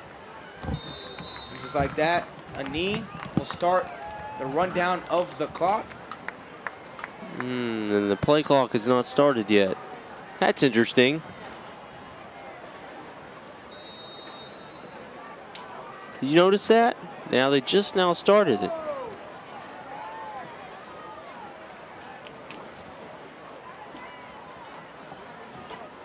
And here you go, folks. In 5 seconds, you'll get your final of the week. That'll be your tray take. 5, 4, 3, 2, 1. And here is your fourth quarter tray take of the week. The Cabot Panthers took on the Southside Mavericks tonight, and they absolutely crushed them on the run game. Southside Mavericks exposed the middle of the field and the Panthers defense, but other than that, all around a great game for the Cabot Panthers. It's close on the scoreboard, but Southside had many chances down in the red zone. They gave up at least 3 or 4, and that's your tray take. We'll close it out in just a second as that'll do it. Your final score, the Cabot Panthers win this game 43-41 against the Southside Mavericks as they stampede onto the field. Yeah, Trey, you mentioned it. Dominating performance by the Panthers. But, you know, the defense, I would say that's one thing they're going to have to work on is the defense. They gave up 41 points. Most nights you're not going to be able to win if you're allowing 41 points. But the offense, though, they were able to take care of business. You know, they put up just enough points to win as they outscored the Mavericks by 2, 43-41. But going into next week against another conference game against Bryant, they're going to have to definitely step it up on the defense side of the ball because giving up 41 points, you're not going to be able to win most nights. You know, I just want to speak to the heart. I just want to speak to the heart of this Panther team. Last year they lost 27 seniors. You know what that does to a football team? Probably gives them loss of confidence, loss of hope. It's just demoralizing. Yep. Because lots of those people play. But the Panthers have just rebounded. You know, they've came back strong. There were so many doubters. So many. So many. There's just so many critics you hear saying, oh, they don't got Gerard. They're not going to be good. They don't got Adam Morris. They're not going to be good. Who? Austin Morris? Austin Morris, excuse me. excuse me, I don't know why I said Adam Morris, but Austin Morris. But, you know. Alex Roberts is gone. Yeah, you just heard all the critics. Easton Seidel, Chris Jones. Cody Neighbors. All the critics saying you're not going to be able to win because you don't Connor got this Daigle. player. You don't got that player. But the Panthers have proved the critics wrong as Tommy Oaks is doing a great job taking over this team at quarterback. DJ Rogers, Bradley Morales, John Weens, Aiden Shirley, Justin Neighbors, Bryce Billings, Zane Harper, Jansen Eubanks, Cody Skinner. All these players who have, you know, filled the void of the seniors who have left have just done a stellar job. And that's a main reason why the Panthers are 4-1 and are off to a strong start in this season. Yeah, the Panthers are playing with a lot of pride. And my word of the week has been pragmatism. The Panthers played a pragmatic game tonight. Determined and with just fortitude, just looking for that W and doing everything they could to get to the W. And tonight, they did just enough as they just were able to edge out the Mavericks with a score of 43-41. Defense wasn't perfect. The offense wasn't perfect. But they were pretty darn good, and they put up 43 points. See, that just shows the heart of these people. They didn't all just show up just for the pregame festivities. They're all here, and they all just barreled and stampeded onto the field to support their Panthers right now.